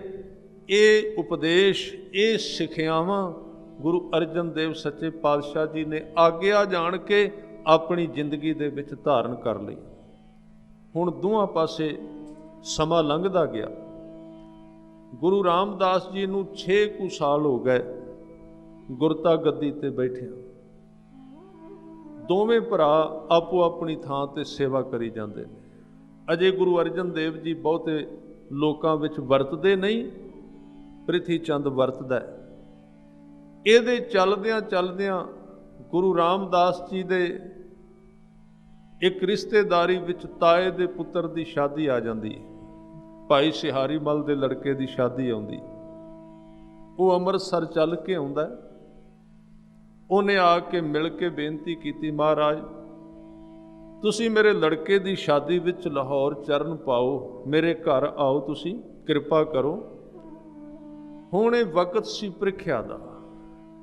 ਪਿਛਲੇ ਗੁਰੂਆਂ ਦੇ ਸਮੇਂ ਵੀ ਪ੍ਰੀਖਿਆ ਹੋਈਆਂ ਤੇ ਗੁਰੂ ਰਾਮਦਾਸ ਸੱਚੇ ਪਾਤਸ਼ਾਹ ਜੀ ਨੇ ਕਿਹਾ ਵੀ ਜੇ ਅਸੀਂ ਲਾਹੌਰ ਗਏ ਤੇ ਲਾਹੌਰ ਦੇ ਵਿੱਚ ਤੇਰੇ ਵਿਆਹ ਦੇ ਵਿੱਚ ਵਿਘਨ ਪਏਗਾ। ਜੇ ਅਸੀਂ ਲਾਹੌਰ ਗਏ ਸੰਗਤ ਬਹੁਤ ਆਏਗੀ, ਕਿਵੇਂ ਸੰਭਾਲੇਗਾ? ਉਹਨੇ ਕਿਹਾ ਤੁਸੀਂ ਆਪਣੇ ਸਾਹਿਬਜ਼ਾਦਿਆਂ ਵਿੱਚੋਂ ਕਿਸੇ ਨੂੰ ਭੇਜ ਦਿਓ। ਗੁਰੂ ਅਰਜਨ ਦੇਵ ਪਾਤਸ਼ਾਹ ਪਹਿਲਾਂ ਬੁਲਾਉਂਦੇ ਨੇ ਪ੍ਰਿਥੀ ਚੰਦ ਨੂੰ, ਕਿਹਾ ਬੇਟਾ ਜਾਓ। ਕਹਿਣ ਲੱਗੇ ਕਿੱਥੇ ਜਾਣਾ ਹੈ? ਲਾਹੌਰ ਸ਼ਾਦੀ ਤੇ। ਪ੍ਰਿਥੀ ਚੰਦ ਕਹਿੰਦਾ ਹੈ, ਕਹਿਣ ਲੱਗਾ ਮਹਾਰਾਜ ਮੈਂ ਕਿਵੇਂ ਜਾ ਸਕਣਾ, ਸਾਰੇ ਡੇਰੇ ਦਾ ਭਾਰ ਮੇਰੇ ਤੇ ਹੈ। ਮੈਂ ਸਾਰਾ ਸਵੇਰ ਤੋਂ ਸ਼ਾਮ ਹਜ਼ਾਰਾਂ ਦਾ ਲੈਣ ਦੇਣ ਕਰਨਾ, ਹਜ਼ਾਰਾਂ ਦਾ ਪ੍ਰਬੰਧ ਕਰਨਾ, ਆਈ ਸੰਗਤ ਨੂੰ ਸੰਭਾਲਣਾ ਹੁੰਦਾ ਹੈ। ਮੇਰੇ ਤੋਂ ਬਿਨਾਂ ਇੱਥੇ ਕੰਮ ਕਿਵੇਂ ਚੱਲੇਗਾ? ਸਟੇਟਮੈਂਟ ਗਲਤ ਹੋ ਗਈ, ਸਾਰੀ ਪਰਿਭਾਸ਼ਾ ਧਰਮ ਤੋਂ ਬਾਹਰ ਚਲੀ ਗਈ। ਉਹ ਅੰਦਰ ਮੈਂ ਬੋਲ ਪਈ ਵੀ ਮੇਰੇ ਤੋਂ ਬਿਨਾਂ ਤੁਹਾਡਾ ਕਿਵੇਂ ਚੱਲੇਗਾ। ਇੱਥੋਂ ਤੱਕ ਉਹਨੇ ਕਿਤੇ ਬਾਹਰ ਕਹਿ ਦਿੱਤਾ ਸੀ ਪ੍ਰਿਥੀ ਚੰਦ ਨੇ, ਇਹ ਮੈਂ ਦੇ ਬਚਨ ਬੋਲ ਦਿੱਤੇ ਸਨ। ਉਹਨੇ ਕਿਹਾ ਸੀ ਪਿਤਾ ਤੇ ਐਵੇਂ ਗੁਰੂ ਬਣ ਕੇ ਬੈਠੇ ਨੇ, ਗੁਰੂ ਵਾਲਾ ਕੰਮ ਤੇ ਸਾਰਾ ਮੈਂ ਹੀ ਕਰਨਾ। ਪਿਤਾ ਨੂੰ ਤੇ ਸਿਰਫ ਵਿਖਾਉਣ ਵਾਸਤੇ ਕਹਿੰਦੇ ਬਿਠਾਇਆ ਹੈ ਗੁਰੂ ਰਾਮਦਾਸ ਜੀ। ਹੁਣ ਇਹ ਬਿਰਤੀ ਕਿਹੜੀ ਹੈ? ਮੈਂ ਦੀ। ਖਿਆਲ ਰੱਖਣਾ ਪ੍ਰਿਥੀ ਚੰਦ ਇਕੱਲਾ ਨਹੀਂ ਸੀ। ਜੇ ਅਸੀਂ ਵੀ ਥੋੜੇ ਜਿਹੇ ਸੌਂ ਗਏ, ਪ੍ਰਿਥੀ ਚੰਦ ਵਾਲੀ ਧਾਰਾ ਸਾਡੇ ਵਿੱਚ ਵੀ ਵਹਿ ਸਕਦੀ ਹੈ ਤੇ ਨਿਰੰਤਰ ਵਹਿੰਦੀ ਹੈ। ਆਦਮੀ ਸੋਚਦਾ ਹੈ ਮੇਰੇ ਤੋਂ ਬਿਨਾਂ ਗੁਰਦੁਆਰਾ ਕਿਵੇਂ ਚੱਲੇਗਾ? ਮੈਂ ਚਲਾਇਆ ਹੈ, ਮੈਂ ਬਣਾਇਆ ਹੈ, ਮੈਂ ਕੀਤਾ ਹੈ। ਜੇ ਮੈਂ ਨਾ ਹੁੰਦਾ ਤੇ ਕਿਵੇਂ ਚੱਲਦਾ? ਇਸ ਤਰ੍ਹਾਂ ਦੇ ਲੋਕ ਉਦੋਂ ਬਹੁਤ ਸਨ। ਜਿਸ ਵੇਲੇ ਸਭ ਕੁਝ ਚੱਲਦਾ ਸੀ, ਪ੍ਰਿਥੀ ਚੰਦ ਦੇ ਦੁਆਲੇ ਹਮੈਤੀਆਂ ਦਾ ਘੇਰਾ ਬਹੁਤ ਵੱਡਾ ਸੀ ਸਿੱਖ ਸੰਗਤ ਵਿੱਚੋਂ। ਖਿਆਲ ਰੱਖਣਾ ਉਹਦਾ ਇੱਕ ਕਾਰਨ ਸੀ। ਉਹਦਾ ਕਾਰਨ ਸੀ ਕਿ ਬਹੁਤੇ ਲੋਕਾਂ ਨੂੰ ਯਕੀਨ ਹੋ ਚੁੱਕਾ ਸੀ ਵੀ ਕੱਲ ਨੂੰ ਗੱਦੀ ਤੇ ਬਹਿਣਾ ਪ੍ਰਿਥੀ ਚੰਦ ਨੇ। ਵੇਖਣ ਵਿੱਚ ਬਾਹਰੋਂ ਲੱਗਦਾ ਸੀ, ਕਿਉਂਕਿ ਕੰਮ ਬੜਾ ਵਧੀਆ ਕਰਦਾ ਸੀ, ਪ੍ਰਬੰਧ ਕਰਦਾ ਸੀ, ਪੜ੍ਹਿਆ ਲਿਖਿਆ ਸੀ, ਹਿਸਾਬ ਕਿਤਾਬ ਬੜਾ ਵਧੀਆ ਕਰਦਾ ਸੀ। ਵੇਖਣ ਵਿੱਚ ਲੱਗਦਾ ਸੀ ਪ੍ਰਿਥੀ ਚੰਦ ਨੇ ਗੁਰੂ ਬਣਨਾ ਹੈ। ਤੇ ਤੁਹਾਨੂੰ ਪਤਾ ਹੈ ਜੇ ਤੇ ਹੋਵੇ ਧਰਮ ਤੇ ਬਿਰਤੀ ਹੋਰ ਹੁੰਦੀ ਏ। ਜੇ ਧਰਮੀ ਬੰਦੇ ਵਿੱਚ ਰਾਜਨੀਤੀ ਆ ਜਾਏ ਤੇ ਬਿਰਤੀ ਬਦਲ ਜਾਂਦੀ ਏ। ਅਸੀਂ ਵੀ ਕਈ ਵਾਰੀ ਕਹਿੰਦੇ ਆ ਕੋਈ ਸਰਕਾਰ ਕਿਹੜੀ ਆਉਂਦੀ ਪਈ ਉਹਨਾਂ ਨਾਲ ਹੱਥ ਮਿਲਾ ਕੇ ਰੱਖੋ, ਸਾਡੀ ਵੀ ਬਿਰਤੀ ਜਾਗ ਪੈਂਦੀ। ਅਸੀਂ ਵੀ ਵੇਖਦੇ ਆ ਬੰਦਾ ਕਿਹੜਾ ਗੱਦੀ ਦੇ ਨੇੜੇ ਆ ਰਿਹਾ, ਕਿੰਨੇ ਆਉਣਾ ਹੈ। ਬੜੇ ਲੋਕਾਂ ਨੂੰ ਭਰਮ ਪੈ ਗਿਆ ਪ੍ਰਿਥੀ ਚੰਦ ਸਿਆਣਾ ਬੜਾ ਹੈ, ਪ੍ਰਿਥੀ ਚੰਦ ਪੜ੍ਹਿਆ ਬੜਾ ਹੈ, ਦਿਨ ਰਾਤ ਪ੍ਰਬੰਧ ਕਰਦਾ, ਸਾਰੇ ਮਸੰਦਾਂ ਨੂੰ ਮਿਲਦਾ, ਹਰ ਇੱਕ ਬੰਦੇ ਨਾਲ ਮੇਲ ਮਿਲਾਪ ਰੱਖਦਾ। ਇਹ ਨਹੀਂ ਬਣਨਾ ਹੈ, ਇਹਦੇ ਨੇੜੇ ਰਹੋ। ਬੜੇ ਲੋਕ ਰਹਿੰਦੇ ਸਨ। ਗੁਰੂ ਅਰਜਨ ਦੇਵ ਜੀ ਕੋਲ ਇੰਨੇ ਨਹੀਂ ਸਨ, ਉਹ ਤੇ ਇਕੱਲੇ ਵਿਚਰਦੇ ਸਨ। ਪ੍ਰਿਥੀ ਚੰਦ ਨੂੰ ਬੁਲਾਇਆ ਤੇ ਪ੍ਰਿਥੀ ਚੰਦ ਨੇ ਸੋਚਿਆ ਮੌਕਾ ਬਹੁਤ ਵਧੀਆ, ਕਿਉਂਕਿ ਇਹ ਜਾਣਦਾ ਸੀ ਗੁਰੂ ਅਮਰਦਾਸ ਜੀ ਦੀ ਉਮਰ ਦੇ ਦਿੱਤੇ ਹੋਏ 7 ਸਾਲ ਹੁਣ ਖਤਮ ਹੋ ਜਾਣ। ਜਿਹੜੇ 7 ਸਾਲ ਗੁਰੂ ਅਮਰਦਾਸ ਜੀ ਨੇ ਦਿੱਤੇ ਸਨ ਗੁਰੂ ਰਾਮਦਾਸ ਸੱਚੇ ਪਾਤਸ਼ਾਹ ਜੀ ਨੂੰ, ਉਹ ਸਮਾਂ ਖਤਮ ਹੋਣ ਦੇ ਬਿਲਕੁਲ ਨੇੜੇ ਸੀ, ਖਤਮ ਹੋਣ ਵਾਲੇ ਸਨ। ਇਹਨੇ ਸੋਚਿਆ ਹੁਣ ਗੁਰਤਾ ਗੱਦੀ ਦਾ ਸਮਾਂ ਆਇਆ, ਹੁਣ ਇੱਕੋ ਹੀ ਇਹ ਚਾਂਸ ਹੈ, ਮੌਕਾ ਹੈ ਕਿ ਮੈਂ ਯਤਨ ਕਰਾਂ ਅਰਜਨ ਦੇਵ ਇੱਥੋਂ ਚਲੇ ਜਾਣ, ਉਹਨਾਂ ਦੇ ਜਾਣ ਤੋਂ ਬਾਅਦ ਗੱਦੀ ਮੇਰੇ ਹੱਥਾਂ ਵਿੱਚ ਆ ਜਾਏਗੀ। ਇਹਨੇ ਜਵਾਬ ਦੇ ਦਿੱਤਾ, ਕਹਿਣ ਲੱਗਾ ਜੀ ਲਾਹੌਰ ਮੈਂ ਨਹੀਂ ਜਾ ਸਕਦਾ। ਗੁਰੂ ਰਾਮਦਾਸ ਜੀ ਨੇ ਸਮਝਾਇਆ, ਕਹਿਣ ਲੱਗੇ ਗੁਰੂ ਨਾਨਕ ਦਾ ਘਰ ਹੈ, ਇੱਥੇ ਕੋਈ ਜ਼ਰੂਰੀ ਨਹੀਂ ਕਿ ਇੱਕ ਆਦਮੀ ਰਵੇ ਉਹਦੇ ਨਾਲ ਹੀ ਚੱਲੇਗਾ, ਚਲਾਉਣ ਵਾਲਾ ਕੋਈ ਹੋਰ ਹੈ। ਇੱਥੇ ਤਾਂ ਸਿਰਫ ਇਹ ਬੁੱਤ ਫਿਰਦੇ ਨੇ, ਸਿਰਫ ਇਹਨਾਂ ਦੇ ਵਿੱਚ ਕੋਈ ਹੋਰ ਵਰਤਦਾ ਹੈ, ਤੂੰ ਇਸ ਭੁਲੇਖੇ ਵਿੱਚ ਨਾ ਪੈ। ਪਰ ਉਹਦੀ ਪਕੜ ਗਹਿਰੀ ਸੀ, ਖਿੱਚ ਬੜੀ ਸੀ ਉਹਦੀ। ਉਹਨੇ ਜਵਾਬ ਦੇ ਦਿੱਤਾ ਬਿਲਕੁਲ। ਕਹਿਣ ਲੱਗਾ ਗਰਮੀ ਬੜੀ ਹੈ, ਵਿਆਹ ਵਿੱਚ ਰੌਲਾ ਬੜਾ ਹੁੰਦਾ ਹੈ, ਮੈਂ ਉੱਥੇ ਕੀ ਕਰਨ ਜਾਵਾਂਗਾ। ਮਹਾਦੇਵ ਜੀ ਨੂੰ ਬੁਲਾਇਆ, ਉਹਨਾਂ ਦੀ ਬਿਰਤੀ ਹੀ ਉਪਰਾਮ ਸੀ, ਉਹਨਾਂ ਨੇ ਜਵਾਬ ਦੇ ਦਿੱਤਾ। ਤੀਸਰੀ ਵਾਰੀ ਤੀਸਰਾ ਜਿਹੜਾ ਸਤਿਗੁਰਾਂ ਨੇ ਬੁਲਾਇਆ ਗੁਰੂ ਅਰਜਨ ਦੇਵ ਪਾਤਸ਼ਾਹ ਜੀ ਨੂੰ, ਉਹਨਾਂ ਦਾ ਆਉਣਾ ਹੀ ਵੱਖਰਾ ਸੀ, ਉਹਨਾਂ ਦੀ ਚਾਲ ਹੀ ਵੱਖਰੀ ਸੀ। ਆ ਕੇ ਸਿਰ ਝੁਕਾ ਕੇ ਖੜੇ ਹੋ ਗਏ, ਬੇਨਤੀ ਕੀਤੀ, ਦੱਸੋ ਕੀ ਹੁਕਮ ਹੈ, ਕਿਵੇਂ ਬੁਲਾਇਆ। ਗੁਰੂ ਰਾਮਦਾਸ ਜੀ ਨੇ ਕਿਹਾ ਬੇਟਾ ਇੱਕ ਕਾਰਜ ਬੜਾ ਜ਼ਰੂਰੀ ਆ ਗਿਆ, ਤੁਹਾਨੂੰ ਲਾਹੌਰ ਜਾਣਾ ਪੈਣਾ ਹੈ। ਕਾਹਦੇ ਵਾਸਤੇ? ਹੁਕਮ ਕਰੋ। ਕਹਿਣ ਲੱਗੇ ਸਿਹਾਰੀ ਮਲ ਦੇ ਲੜਕੇ ਦੀ ਸ਼ਾਦੀ ਹੈ, ਉਹਦੇ ਵਿੱਚ ਤੁਸੀਂ ਸ਼ਾਮਲ ਹੋਣਾ ਹੈ, ਉੱਥੇ ਜਾਣਾ ਹੈ। ਤੇ ਗੁਰੂ ਅਰਜਨ ਦੇਵ ਸੱਚੇ ਪਾਤਸ਼ਾਹ ਜੀ ਨੇ ਜੋ ਬਚਨ ਕਹੇ ਉਹ ਬਹੁਤ ਭਾਵਪੂਰਤ ਤੇ ਅਰਥਪੂਰਨ ਸਨ। ਉਹਨਾਂ ਦੇ ਬਚਨ ਸਨ ਕਿ ਸਤਿਗੁਰੂ ਇਹ ਤੇ ਸ਼ਾਦੀ ਤੇ ਭੇਜ ਰਹੇ ਹੋ, ਇਹ ਤੇ ਖੁਸ਼ੀ ਦਾ ਕੰਮ ਹੈ, ਔਰ ਉੱਥੇ ਕੋਈ ਵਿਘਨ ਨਹੀਂ ਸਰੀਰ ਨੂੰ। ਜੇ ਆਪ ਜੀ ਕਿਤੇ ਉਸ ਥਾਂ ਤੇ ਭੇਜ ਦਿਓ ਮੇਰਾ ਸਰੀਰ ਵੀ ਖਤਮ ਹੋ ਜਾਏ, ਅਰਜਨ ਦੇਵ ਤਾਂ ਵੀ ਜਵਾਬ ਨਹੀਂ ਦੇਗਾ। ਅਸਲ ਵਿੱਚ ਇਹ ਉਹ ਹੀ ਲਾਹੌਰ ਸੀ ਜਿੱਥੇ ਅੱਜ ਸ਼ਾਦੀ ਤੇ ਜਾ ਰਹੇ ਸਨ, ਤੇ ਦੂਸਰੀ ਵਾਰੀ ਗਏ ਸਨ ਜਦੋਂ ਲਾਹੌਰ ਦੇ ਵਿੱਚ ਬਿਮਾਰੀ ਪਈ ਸੀ ਸੇਵਾ ਹਿਤ, ਤੇ ਤੀਸਰੀ ਵਾਰੀ ਗਏ ਸਨ ਸ਼ਹਾਦਤ ਦੇਣ ਵਾਸਤੇ। ਇਹ ਉਹ ਹੀ ਲਾਹੌਰ ਸੀ।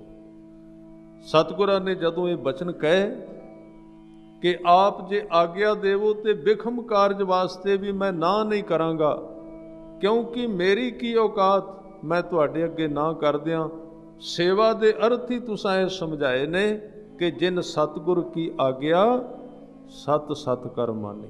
ਬਸ ਇਹ ਹੈ ਸੇਵਾ, ਕੰਮ ਸੇਵਾ ਨਹੀਂ ਹੈ। ਖਿਆਲ ਰੱਖਣਾ, ਇਹ ਮਤ ਸਮਝਣਾ ਵੀ ਕਿੰਨੇ ਦਿਨ, ਕਿੰਨੇ ਸਾਲ, ਕਿੰਨੇ ਮਹੀਨੇ ਔਰ ਕਿੰਨੀ ਵਧੀਆ ਸੇਵਾ ਕੀਤੀ, ਇਹ ਕਦੀ ਨਾ ਅਰਥ ਕੱਢਣਾ। ਅਸਲ ਵਿੱਚ ਅੰਦਰ ਦੀ ਭਾਵਨਾ ਜੇ ਟਿਕ ਜਾਏ ਤੇ ਸਾਧ ਸੰਗਤ ਬਿਨਾਂ ਨਮਕ ਤੋਂ ਵੀ ਬਣਿਆ ਹੋਇਆ ਭੋਜਨ ਪ੍ਰਵਾਨ, ਤੇ ਜੇ ਅੰਦਰ ਕਪਟ ਹੋਵੇ, ਵਡਿਆਈ ਦੀ ਇੱਛਾ ਹੋਵੇ, ਤੇ ਬੰਦਾ ਜੋ ਮਰਜ਼ੀ ਕਰ ਲੈ ਤਾਂ ਵੀ ਪ੍ਰਵਾਨ ਨਹੀਂ ਹੁੰਦਾ। ਤੁਸੀਂ ਸੁਣਿਆ ਹੋਵੇਗਾ ਨਾ, ਛੋਟੀ ਜੀ ਘਟਨਾ ਹੈ। ਕ੍ਰਿਸ਼ਨ ਬਿਦਰ ਦੇ ਘਰ ਗਏ ਸਨ, ਭਗਤ ਸੀ ਉਹਨਾਂ ਦਾ, ਤੇ ਕ੍ਰਿਸ਼ਨ ਦੀ ਘਰ ਵਾਲੀ, ਵਾਹਿਗੁਰੂ ਬਿਦਰ ਦੀ ਘਰ ਵਾਲੀ, ਆਮ ਉਸ ਇਲਾਕੇ ਵਿੱਚ ਕੇਲੇ ਹੁੰਦੇ ਸਨ। ਉਹ ਇੰਨੀ ਅੰਦਰੋਂ ਚਾਹ ਵਿੱਚ ਆ ਗਈ, ਖੁਸ਼ੀ ਵਿੱਚ ਆ ਗਈ, ਆਪੇ ਤੋਂ ਬਾਹਰ ਹੋ ਗਈ।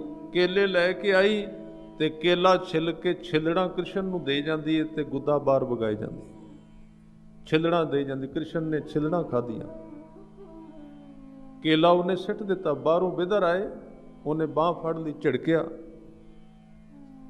ਕਹਿਣ ਲੱਗਾ ਇਹ ਕੀ ਕਰ ਰਹੀ ਹੈ? ਭਗਵਾਨ ਉਹ ਮੰਨਦੇ ਸਨ, ਸਾਡੇ ਘਰ ਆਏ ਨੇ, ਤੂੰ ਇਹਨਾਂ ਨੂੰ ਛਿੱਲੜਾਂ ਖਵਾ ਰਹੀ ਹੈ। ਕ੍ਰਿਸ਼ਨ ਨੇ ਬਿਦਰ ਨੂੰ ਰੋਕ ਦਿੱਤਾ। ਕਹਿਣ ਲੱਗੇ ਬਿਦਰ, ਮੈਂ ਇੰਨੀ ਉਮਰ ਤੋਂ ਕੇਲੇ ਖਾ ਰਿਹਾ, ਪਰ ਇੰਨਾ ਰਸ ਕਿਸੇ ਕੇਲੇ ਵਿੱਚ ਨਹੀਂ ਆਇਆ ਜਿੰਨਾ ਛਿੱਲੜਾਂ ਵਿੱਚ ਪਿਆ ਹੁੰਦਾ। ਹੁਣ ਕਿਰਿਆ ਤੇ ਗਲਤ ਸੀ ਨਾ, ਉਹ ਕਿਰਿਆ ਗਲਤ ਸੀ, ਭਾਵਨਾ ਡਿੱਗੀ ਪਈ ਸੀ। ਖਿਆਲ ਰੱਖਣਾ, ਸਿਆਣਪ ਨਾਲ ਕੀਤੀ ਹੋਈ ਸੇਵਾ ਪ੍ਰਵਾਨ ਨਹੀਂ, ਸੇਵਾ ਭਾਵਨਾ ਨਾਲ ਕੀਤੀ ਹੋਈ ਪ੍ਰਵਾਨ। ਜਿੰਨਾ ਆਦਮੀ ਸਰਲ ਹੈ, ਜਿੰਨਾ ਸਿੱਧਾ ਹੈ, ਵਸਤੂਆਂ ਦਾ ਉੱਥੇ ਕੋਈ ਜੋੜ ਨਹੀਂ ਹੈ, ਵਸਤੂਆਂ ਨਾਲ ਉੱਥੇ ਕੋਈ ਸੰਬੰਧ ਨਹੀਂ।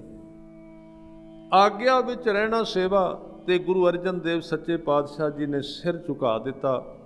ਮਾਤਾ ਭਾਨੀ ਜੀ ਨੂੰ ਮਿਲਣ ਗਏ ਤੇ ਮਾਤਾ ਭਾਨੀ ਜੀ ਨੇ ਅਸੀਸ ਦਿੱਤੀ। ਉੱਥੇ ਵੀ ਕਹਿਣ ਲੱਗੇ ਬੇਟਾ ਜਾਓ, ਮੈਂ ਕਿਹਾ ਸੀ ਤੇਰੇ ਨਾਨੇ ਨੂੰ ਘਰ ਵਿੱਚ ਰਹੇ, ਪਰ ਮੇਰੇ ਮਨ ਦੇ ਵਿੱਚ ਇੱਕ ਸ਼ੱਕ ਸੀ, ਮੰਗ ਤੇ ਲਈ ਇਹ ਘਰ ਵਿੱਚ ਰਹਿ ਨੂੰ ਸੰਭਾਲੇਗਾ ਕਿਹੜਾ? ਪੁੱਤਰ ਤੇ ਦੋਵੇਂ ਆਖੇ ਨਹੀਂ ਲੱਗਦੇ ਪਿਤਾ ਦੇ, ਮਹਾਦੇਵ ਤੇ ਪ੍ਰਿਥੀ ਚੰਦ। ਤੁਸਾਂ ਇਹ ਦਾਤ ਸੰਭਾਲੀਏ, ਗੁਰੂ ਦੇ ਹੁਕਮ ਨੂੰ ਮੰਨਿਆ, ਮੇਰੀ ਤੇਰੇ ਨਾਲ ਅਸੀਸ ਹੈ, ਮੇਰੀ ਤੇਰੇ ਵਾਸਤੇ ਅਰਦਾਸ ਹੈ। ਗੁਰੂ ਅਰਜਨ ਦੇਵ ਜੀ ਲਾਹੌਰ ਤੁਰਨ ਲੱਗੇ। ਧਿਆਨ ਦੇਣਾ, ਗੁਰੂ ਰਾਮਦਾਸ ਪਾਤਸ਼ਾਹ ਨੇ ਇੱਕ ਹੋਰ ਕਸਵੱਟੀ ਲਾ ਦਿੱਤੀ।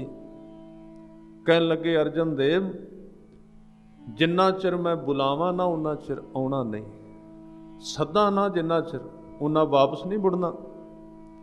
ਇਹ ਵੀ ਇੱਕ ਕਸਵੱਟੀ ਸੀ। ਚਲੇ ਗਏ, ਸ਼ਾਦੀ ਵਿੱਚ ਰਹੇ, ਫਿਰ ਉੱਥੇ ਇੱਕ ਧਰਮਸ਼ਾਲਾ ਸੀ। ਇਸੇ ਲਾਹੌਰ ਫੇਰੀ ਵਿੱਚ ਗੁਰੂ ਅਰਜਨ ਦੇਵ ਜੀ ਦੀ ਮਿੱਤਰਤਾ ਸਾਈਂ ਮੀਆਂ ਮੀਰ ਜੀ ਨਾਲ ਬਣੀ, ਕਿਉਂਕਿ ਸਾਈਂ ਮੀਆਂ ਮੀਰ ਜੀ ਲਾਹੌਰ ਰਹਿੰਦੇ ਸਨ। ਇੱਥੇ ਉਹਨਾਂ ਦੀ ਮਿੱਤਰਤਾ ਹੋਰ ਕਈ ਮੁਸਲਮਾਨ ਫਕੀਰਾਂ ਦੇ ਨਾਲ ਗਹਿਰੀ ਹੋਈ, ਮਿੱਤਰਤਾ ਬਣੀ। ਸਮਾਂ ਲੰਘਦਾ ਗਿਆ, ਗੁਰੂ ਰਾਮਦਾਸ ਜੀ ਬੁਲਾਉਂਦੇ ਨਹੀਂ, ਤੇ ਪ੍ਰਿਥੀ ਚੰਦ ਅੱਠੇ ਪੈਰ ਗੁਰੂ ਰਾਮਦਾਸ ਜੀ ਦੇ ਦੁਆਲੇ ਰਹਿਣ ਲੱਗ ਪਿਆ। ਉਹਨੇ ਸੋਚਿਆ ਇਹ ਮੌਕਾ ਹੈ ਗੱਦੀ ਲੈਣ ਦਾ। ਅਰਜਨ ਦੇਵ ਪਾਸੇ ਹੋ ਗਏ ਨੇ, ਮਹਾਦੇਵ ਵੈਸੇ ਨਹੀਂ ਚਾਹੁੰਦਾ, ਸਮਾਂ ਆ ਗਿਆ ਹੈ, ਹੁਣ ਗੁਰਤਾ ਗੱਦੀ ਕਿੱਥੇ ਜਾਏਗੀ। 8 ਪਹਿਰ ਦਿਨ ਚੜ੍ਹਨ ਤੋਂ ਪਹਿਲਾਂ ਦਰਵਾਜ਼ੇ ਤੇ ਬੈਠ ਜਾਂਦਾ ਹੈ ਤੇ ਰਾਤ ਦੇ 10 ਵਜੇ ਘਰ ਜਾਂਦਾ ਹੈ। ਪੌੜੀਆਂ ਤੇ ਬੈਠਾ ਰਹਿੰਦਾ ਹੈ, ਪ੍ਰਬੰਧ ਕਰਦਾ ਹੈ, ਸਤਿਗੁਰਾਂ ਨੂੰ ਖੁਸ਼ ਕਰਨ ਦਾ ਯਤਨ ਕਰਦਾ ਹੈ। ਚੱਲਦਾ ਰਿਹਾ, ਬਹੁਤ ਸਮਾਂ ਨਿਕਲਿਆ। ਗੁਰੂ ਅਰਜਨ ਦੇਵ ਜੀ ਉੱਥੇ ਬੈਠੇ ਨੇ। ਇੱਧਰ ਪ੍ਰਿਥੀ ਚੰਦ ਆਪਣੀਆਂ ਸਾਰੀਆਂ ਚਾਲਾਂ ਆਲਾ ਦੁਆਲਾ ਇਹਨੇ ਆਪਣੇ ਚੌਵਾਂ ਪਾਸੇ ਜੋੜ ਲਿਆ। ਉਸ ਸਮੇਂ ਇੱਕ ਬਿਲਕੁਲ ਸੰਤੁਸ਼ਟੀ ਹੋ ਗਈ ਸੰਗਤ ਵਿੱਚ। ਪਤਾ ਲੱਗ ਗਿਆ ਕਿ ਹੁਣ ਗੁਰੂ ਰਾਮਦਾਸ ਜੀ ਦੀ ਥਾਂ ਤੇ ਹੋਰ ਕੋਈ ਨਹੀਂ ਬੈਠੇਗਾ, ਕੇਵਲ ਤੇ ਕੇਵਲ ਪ੍ਰਿਥੀ ਚੰਦ, ਦੂਸਰਾ ਕੋਈ ਹੈ ਹੀ ਨਹੀਂ। ਅਰਜਨ ਦੇਵ ਜੀ ਤੇ ਪਾਸੇ ਹੋ ਗਏ ਨੇ, ਚਲੇ ਗਏ ਨੇ। ਪਰ ਉਹਨਾਂ ਨੂੰ ਪਤਾ ਨਹੀਂ ਸੀ ਗੁਰਬਾਣੀ ਵਿੱਚ 2 ਬਿਰਤੀਆਂ ਦਾ ਜ਼ਿਕਰ ਆਉਂਦਾ। ਮੈਂ ਥੋੜ੍ਹਾ ਜਿਹਾ ਮਿੰਟਾਂ ਵਿੱਚ ਆਪ ਜੀ ਨਾਲ ਸਾਂਝਾ ਕਰਦਿਆਂ। ਉਹਦੇ ਵਿੱਚ 2 ਬਿਰਤੀਆਂ ਨੇ, ਇੱਕ ਪਿਸ਼ਨ ਬਿਰਤੀ ਤੇ ਇੱਕ ਵੱਛੇ ਦੀ ਬਿਰਤੀ ਹੈ। ਗੁਰੂ ਨਾਨਕ ਦੇਵ ਜੀ ਨੇ ਉਦਾਹਰਨਾਂ ਦਿੱਤੀਆਂ ਨੇ। ਕੋਲ ਰਹਿਣਾ ਕਾਫੀ ਨਹੀਂ, ਬਿਰਤੀ ਵਿੱਚ ਫਰਕ ਪੈਣਾ ਜ਼ਰੂਰੀ ਹੈ। ਉਦਾਹਰਨ ਦਿੰਦੇ ਨੇ, ਵੇਖੋ ਗਾਂ ਦੇ ਹਵਾਨੇ ਨਾਲ, ਗਾਂ ਦੇ ਥਣਾ ਨਾਲ ਚਿੱਚੜ ਬਿਲਕੁਲ ਨੇੜੇ ਉਹਦੇ ਚੰਬੜਿਆ ਹੋਇਆ ਹੈ ਤੇ 24 ਘੰਟੇ ਕੋਲ ਰਹਿੰਦਾ ਹੈ, ਪਰ ਉਹਦੀ ਬਿਰਤੀ ਵਿੱਚ ਦੁੱਧ ਪੀਣਾ ਨਹੀਂ। ਉਸ ਗਾਂ ਦੇ ਥਣ ਦੇ ਨਾਲ ਲੱਗ ਕੇ ਦੁੱਧ ਤੋਂ ਵਾਂਝਾ ਰਹਿ ਜਾਂਦਾ ਤੇ ਖੂਨ ਪੀਂਦਾ ਰਹਿੰਦਾ ਬਿਲਕੁਲ ਕੋਲ ਹੈ। ਦੂਜੇ ਪਾਸੇ ਉਸ ਗਊ ਦਾ ਵੱਛਾ ਹੈ, ਉਹ 8 ਪਹਿਰਾਂ ਵਿੱਚ 24 ਘੰਟਿਆਂ ਵਿੱਚ 2 ਵਾਰੀ ਆਪਣੀ ਮਾਂ ਕੋਲ ਆਉਂਦਾ, ਸਿਰਫ ਕੁਝ ਮਿੰਟਾਂ ਵਾਸਤੇ ਆਉਂਦਾ ਹੈ ਤੇ ਉਹ ਦੁੱਧ ਪੀ ਕੇ ਵਾਪਸ ਚਲਾ ਜਾਂਦਾ, ਦੁੱਧ ਚੁੰਗ ਕੇ। ਇਹ ਹੈ ਗਊ ਬਛੜਾ ਬਿਰਤੀ ਤੇ ਪਿਸ਼ਨ ਬਿਰਤੀ। ਪਿਸ਼ਨ ਦੇ ਅਰਥ ਨੇ ਚਿੱਚੜ। ਇਸੇ ਤਰ੍ਹਾਂ ਕਈ ਵਾਰੀ ਜਿਵੇਂ ਪ੍ਰਿਥੀ ਚੰਦ ਗੁਰੂ ਰਾਮਦਾਸ ਜੀ ਦੇ ਕੋਲ ਰਹਿੰਦਾ ਹੈ, ਬਿਰਤੀ ਖੂਨ ਪੀਣ ਦੀ ਹੈ। ਗੁਰੂ ਅਰਜਨ ਦੇਵ ਜੀ ਦੂਰ ਚਲੇ ਗਏ, ਪਰ ਬਿਰਤੀ ਅੰਮ੍ਰਿਤ ਪੀਣ ਦੀ ਹੈ। ਇਸੇ ਤਰ੍ਹਾਂ ਡੱਡੂ ਦੀ ਤੇ ਭਵਰੇ ਦੀ ਉਦਾਹਰਨ ਦਿੱਤੀ ਏ। ਮੈਂਡਕ ਕਮਲ ਦੇ ਫੁੱਲ ਦੀ ਜੜ ਵਿੱਚ ਰਹਿੰਦਾ ਹੈ, ਖਾਂਦਾ ਉੱਥੋਂ ਘਾਈ ਜਾਲਾ ਖਾਂਦਾ, ਪਰ ਭਵਰਾ ਕਦੀ ਕਦੀ ਆਉਂਦਾ ਫੁੱਲ ਕੋਲ, ਉਹ ਸੁਗੰਧੀ ਲੈ ਕੇ ਵਾਪਸ ਚਲਾ ਜਾਂਦਾ। ਬਿਰਤੀਆਂ ਨੇ ਸਾਧ ਸੰਗਤ। ਅਸਲ ਵਿੱਚ ਧਰਮ ਦਾ ਨਾਤਾ ਬਿਰਤੀ ਨਾਲ ਹੈ। ਹਾਂ, ਸ਼ੁਰੂ ਬਾਹਰੋਂ ਹੁੰਦਾ ਹੈ, ਖਿਆਲ ਰੱਖਣਾ। ਆਰੰਭਤਾ ਬਾਹਰੋਂ ਹੁੰਦੀ ਹੈ, ਧਰਮ ਦੀ ਟਿਕਦਾ ਅੰਦਰ ਜਾ ਕੇ ਹੈ। ਇਹ ਗੱਲ ਖਿਆਲ ਵਿੱਚ ਪੱਕਾ ਕਰ ਲਈਏ। ਦੋਵਾਂ ਚੀਜ਼ਾਂ ਨੂੰ ਨਾ ਭੁੱਲੀਏ। ਧਰਮ ਦੀ ਆਰੰਭਤਾ ਬਾਹਰੋਂ ਹੋਏਗੀ, ਟਿਕੇਗਾ ਅੰਦਰ ਜਾ ਕੇ, ਸਿੱਧਾ ਨਹੀਂ ਟਿਕੇਗਾ। ਥਾਂ ਇਹਦੇ ਟਿਕਣ ਦੀ ਬੰਦੇ ਦਾ ਮਨ ਹੈ, ਉੱਥੇ ਨਿਵਾਸ ਕਰਨਾ ਧਰਮ ਨੇ, ਪਰ ਆਏਗਾ ਬਾਹਰੋਂ। ਸਾਧਨ ਵਰਤਨੇ ਪੈਣਗੇ, ਤਰੀਕੇ ਵਰਤਨੇ ਪੈਣਗੇ। ਗੁਰੂ ਅਰਜਨ ਦੇਵ ਸੱਚੇ ਪਾਤਸ਼ਾਹ ਜੀ ਚਲੇ ਗਏ, ਲਾਹੌਰ ਰਹਿੰਦੇ ਨੇ। 2 ਮਹੀਨੇ ਬੀਤੇ, 3 ਬੀਤ ਗਏ, 4 ਬੀਤ ਗਏ ਤੇ ਅਖੀਰ ਨੂੰ ਮਨ ਦੇ ਵਿੱਚ ਵੈਰਾਗ ਆ ਗਿਆ, ਪਿਆਰ ਆਇਆ। ਪਿਆਰ ਦੇ ਵਿੱਚ ਆ ਕੇ, ਕਿਉਂਕਿ ਗੁਰੂ ਨਾਨਕ ਦਾ ਉਪਦੇਸ਼ ਸੀ, ਇਹ ਬਾਣੀ ਕਾ ਬੋਇਥ ਹੈ। ਕਈਆਂ ਨੇ ਤੇ ਲਿਖਿਆ ਇੱਕ ਸਾਖੀ ਨੂੰ ਮੇਟਣ ਵਾਸਤੇ। ਮੈਂ ਬੇਨਤੀ ਕਰਨੀ, ਕਿਉਂਕਿ ਜਿਹੜੀਆਂ 4 ਚਿੱਠੀਆਂ ਲਿਖੀਆਂ ਸਨ, 4 ਚਿੱਠੀਆਂ 4 ਪਦੇ ਨੇ, ਜਿਹਦੇ ਵਿੱਚ 4 ਪਦੇ ਪਹਿਲਾ ਅੰਕ ਕੇ ਮੇਰਾ ਮਨ ਲੋਚੈ ਗੁਰਦਰਸ਼ਨ ਤਾਈ, ਦੂਜਾ ਤੇਰਾ ਮੁਖ ਸੁਹਾਵਾ ਜੀਓ ਸਹਿਜ ਧੁਨ ਬਾਣੀ, ਤੀਸਰਾ ਇੱਕ ਘੜੀ ਨਾ ਮਿਲਤੇ ਤਾਂ ਕਲ ਜੁਗ ਹੋਤਾ, ਤੇ ਚੌਥਾ ਭਾਗ ਹੋਆ ਗੁਰ ਸੰਤ ਮਿਲਾਇਆ। ਇਹ ਗੁਰ ਪ੍ਰਤਾਪ ਸੂਰਜ ਨੇ ਇਹ ਲਿਖਿਆ ਹੈ ਕਿ ਇਹ ਚਿੱਠੀਆਂ ਇੱਕ ਇੱਕ ਕਰਕੇ ਗੁਰੂ ਅਰਜਨ ਦੇਵ ਜੀ ਨੇ ਆਪਣੇ ਪਿਤਾ ਗੁਰੂ ਰਾਮਦਾਸ ਜੀ ਨੂੰ ਪਾਈਆਂ। ਪਰ ਹੁਣ ਨਵੇਂ ਖੋਜੀ ਆਪਣੇ ਸ਼ੁਰੂ ਹੋਏ ਨੇ, ਉਹ ਕਹਿੰਦੇ ਵੀ ਨਹੀਂ, ਅਜੇ ਗੁਰੂ ਤੇ ਬਣੇ ਨਹੀਂ ਸਨ, ਬਾਣੀ ਕਿੱਥੋਂ ਪਹਿਲਾਂ ਉਚਾਰਨ ਕਰ ਲਏ। ਸਾਨੂੰ ਇਹ ਅੜਚਣ ਆ ਗਈ। ਇਹਦੇ ਵਿੱਚ ਕੋਈ ਦੋ ਰਾਏ ਨਹੀਂ ਕਿ ਉਹ ਚਿੱਠੀਆਂ ਬਾਣੀ ਲਿਖ ਕੇ ਪਾਈਆਂ ਹੋਣ। ਧਿਆਨ ਦਿਓ, ਗੁਰੂ ਅਰਜਨ ਦੇਵ ਸੱਚੇ ਪਾਤਸ਼ਾਹ ਜੀ ਵਿਰਾਗ ਵਿੱਚ ਆਏ, ਗੁਰੂ ਰਾਮਦਾਸ ਜੀ ਤੋਂ ਵਿਛੜੇ ਨੇ ਤੇ ਕੀਰਤਨ ਖੁਦ ਕਰਦੇ ਸਨ। ਵਿਦਵਤਾ ਉਹਨਾਂ ਦੇ ਕੋਲ ਸੀ ਤੇ ਇੱਕ ਦਿਨ ਸੋਚਿਆ ਵੀ ਪਿਤਾ ਗੁਰੂ ਭੁੱਲ ਹੀ ਗਏ ਨੇ, ਨਾਲੇ ਉਹਨਾਂ ਦਾ ਹੁਕਮ ਹੈ ਆਪ ਨਾ ਆਇਆ ਜੇ ਜਿੰਨਾ ਚਿਰ ਸੱਦੀਏ ਨਾ ਬੁਲਾਈਏ ਨਾ। ਕਾਗਜ਼ ਚੁੱਕਿਆ, ਚਿੱਠੀ ਲਿਖਣ ਲੱਗੇ, ਪਰ ਗੁਰੂ ਦਾ ਵਰ ਸੀ ਕਿ ਅਰਜਨ ਦੇਵ ਤੂੰ ਜਦੋਂ ਕੁਝ ਵੀ ਕਰਨ ਲੱਗੇਗਾ ਤੇਰੀ ਰਸਨਾ ਤੋਂ ਗੱਲਾਂ ਵੀ ਬਾਣੀ ਬਣ ਕੇ ਨਿਕਲਣੀਆਂ ਸ਼ੁਰੂ ਹੋ ਜਾਣਗੀਆਂ। ਇਹ ਵਰ ਹੁੰਦਾ ਹੈ, ਇਹ ਬਖਸ਼ਿਸ਼ ਹੁੰਦੀ ਹੈ। ਉੱਥੇ ਸਤਿਗੁਰਾਂ ਨੇ ਪਹਿਲੀ ਚਿੱਠੀ ਲਿਖੀ, ਮੇਰਾ ਮਨ ਲੋਚੈ ਗੁਰ ਦਰਸ਼ਨ ਤਾਈ, ਬਿਲਪ ਕਰੈ ਚਾਤਰਕ ਕੀ ਨਿਆਈ, ਤ੍ਰਿਖਾ ਨਾ ਉਤਰੈ ਸ਼ਾਂਤ ਨਾ ਆਵੈ, ਬਿਨ ਦਰਸ਼ਨ ਸੰਤ ਪਿਆਰੇ ਜੀ। ਇਹ ਚਿੱਠੀ ਬਾਣੀ ਦਾ ਰੂਪ ਸੀ। ਇਹਦੇ ਉੱਤੇ ਕਹਿੰਦੇ ਨੇ ਸਤਿਗੁਰਾਂ ਨੇ, ਕਿਉਂਕਿ ਆਪ ਜੀ ਚਿੱਤਰਕਾਰ ਵੀ ਸਨ, ਗੁਰੂ ਅਰਜਨ ਦੇਵ ਜੀ ਨੇ ਇੱਕ ਬਬੀਹੇ ਦਾ ਚਿੱਤਰ ਬਣਾਇਆ, ਉਸ ਥਾਂ ਤੇ ਤਸਵੀਰ ਬਣਾਈ। ਹੁਣ ਮੈਂ ਆਰੰਭ ਵਿੱਚ ਥੋੜੀ ਜਿਹੀ ਬੇਨਤੀ ਕਰਦਿਆਂ ਬਈ ਇਹ ਬਾਣੀ ਉਚਾਰੀ, ਜਿਹਨੂੰ ਅਸੀਂ ਕਹਿੰਦੇ ਹਾਂ ਬਾਣੀ ਕਿਵੇਂ ਹੋ ਸਕਦੀ ਹੈ? ਅਜੇ ਗੁਰੂ ਤੇ ਬਣੇ ਨਹੀਂ ਸਨ। ਹਾਂ, ਮੈਂ ਇੱਕ ਬੇਨਤੀ ਜ਼ਰੂਰ ਕਰਾਂ, ਜਦੋਂ ਇਹ ਚਿੱਠੀਆਂ ਲਿਖੀਆਂ ਗਈਆਂ ਉੱਤੇ ਇਹ ਨਹੀਂ ਸੀ ਲਿਖਿਆ ਕਿ ਮਾਝ ਮਹੱਲਾ ਪੰਜਵਾਂ, ਕਿਉਂਕਿ ਗੁਰੂ ਸਾਹਿਬ ਅਜੇ ਗੁਰਤਾ ਗੱਦੀ ਤੇ ਨਹੀਂ ਸਨ ਆਏ। ਮਹੱਲਾ ਪੰਜਵਾਂ ਤੇ ਤਾਂ ਹੀ ਲਿਖ ਸਕਦੇ ਸਨ ਨਾ ਜੇ ਗੁਰਤਾ ਗੱਦੀ ਤੇ ਪੰਜਵੇਂ ਥਾਂ ਤੇ ਬੈਠ ਜਾਂਦੇ। ਮਹੱਲਾ ਪੰਜਵਾਂ ਨਹੀਂ ਲਿਖਿਆ, ਉਹਨਾਂ ਨੇ ਸਿੱਧੀ ਚਿੱਠੀ ਲਿਖੀ ਏ। ਔਰ ਜਿਹੜਾ ਅਸੀਂ ਕਹਿੰਦੇ ਆ ਵੀ ਗੁਰੂ ਬਣੇ ਨਹੀਂ ਸਨ, ਚਿੱਠੀ ਪਹਿਲਾਂ ਕਿੱਥੋਂ? ਮੈਂ ਬੇਨਤੀ ਕਰਾਂ, ਫਿਰ ਤੇ ਅਸੀਂ ਬਿਲਕੁਲ ਚੌਹਾਂ ਪਾਸਿਓਂ ਵੇਖੀਏ ਨਹੀਂ, ਬਾਣੀ ਤੇ ਸਿੱਖਾਂ ਨੇ ਵੀ ਉਚਾਰੀ, ਉਹ ਕਿਹੜਾ ਗੁਰੂ ਬਣੇ ਸਨ? ਭਾਈ ਸੱਤੇ ਤੇ ਬਲਵੰਡੇ ਨੇ ਬਾਣੀ ਉਚਾਰੀ ਏ। ਕੀ ਬਾਣੀ ਉਹ ਹੀ ਉਚਾਰ ਸਕਦਾ ਸੀ ਜਿਹੜਾ ਪਹਿਲਾਂ ਗੁਰੂ ਨਾਨਕ ਦੀ ਗੱਦੀ ਤੇ ਬਵੇ? ਨਹੀਂ, ਗੱਦੀ ਤੇ ਬਹਿਣ ਤੋਂ ਬਿਨਾਂ ਵੀ ਬਾਣੀ ਉਚਾਰੀ ਭਾਈ ਸੱਤੇ ਤੇ ਬਲਵੰਡੇ ਨੇ ਉਚਾਰਨ ਕੀਤੀ। ਗੱਦੀ ਤੇ ਬਹਿਣ ਤੋਂ ਬਿਨਾਂ 11 ਭੱਟਾਂ ਨੇ ਬਾਣੀ ਉਚਾਰੀ ਏ, ਉਹ ਕਿਹੜਾ ਗੁਰੂ ਗੱਦੀ ਤੇ ਬੈਠੇ ਸਨ? ਇਸ ਕਰਕੇ ਇਹ ਤਰਕ ਅਯੋਗ ਹੈ ਕਿ ਗੁਰੂ ਬਣਨ ਤੋਂ ਪਹਿਲਾਂ ਗੁਰੂ ਅਰਜਨ ਦੇਵ ਜੀ ਨੇ ਬਾਣੀ ਨਹੀਂ ਉਚਾਰੀ। ਉਹਦਾ ਹੀ ਰੂਪ ਸਨ, ਉਹਨਾਂ ਨੇ ਆਪਣੇ ਵੱਲੋਂ ਭਾਵ ਪ੍ਰਗਟ ਕੀਤੇ। ਪਹਿਲਾ ਪੱਤਰ ਲਿਖਿਆ, ਪਹਿਲੀ ਚਿੱਠੀ ਲਿਖੀ, ਉਹਦੇ ਵਿੱਚ ਲਿਖਿਆ, ਮੇਰਾ ਮਨ ਲੋਚੈ ਗੁਰ ਦਰਸ਼ਨ ਤਾਈ, ਬਿਲਪ ਕਰੈ। ਇਹ ਪਹਿਲੀ ਅਵਸਥਾ ਜਗਿਆਸੂ। ਬਿਲਪ ਦਾ ਅਰਥ ਹੈ ਵਿਰਲਾਪ ਕਰਨਾ, ਬਿਲਪ ਕਰਨਾ।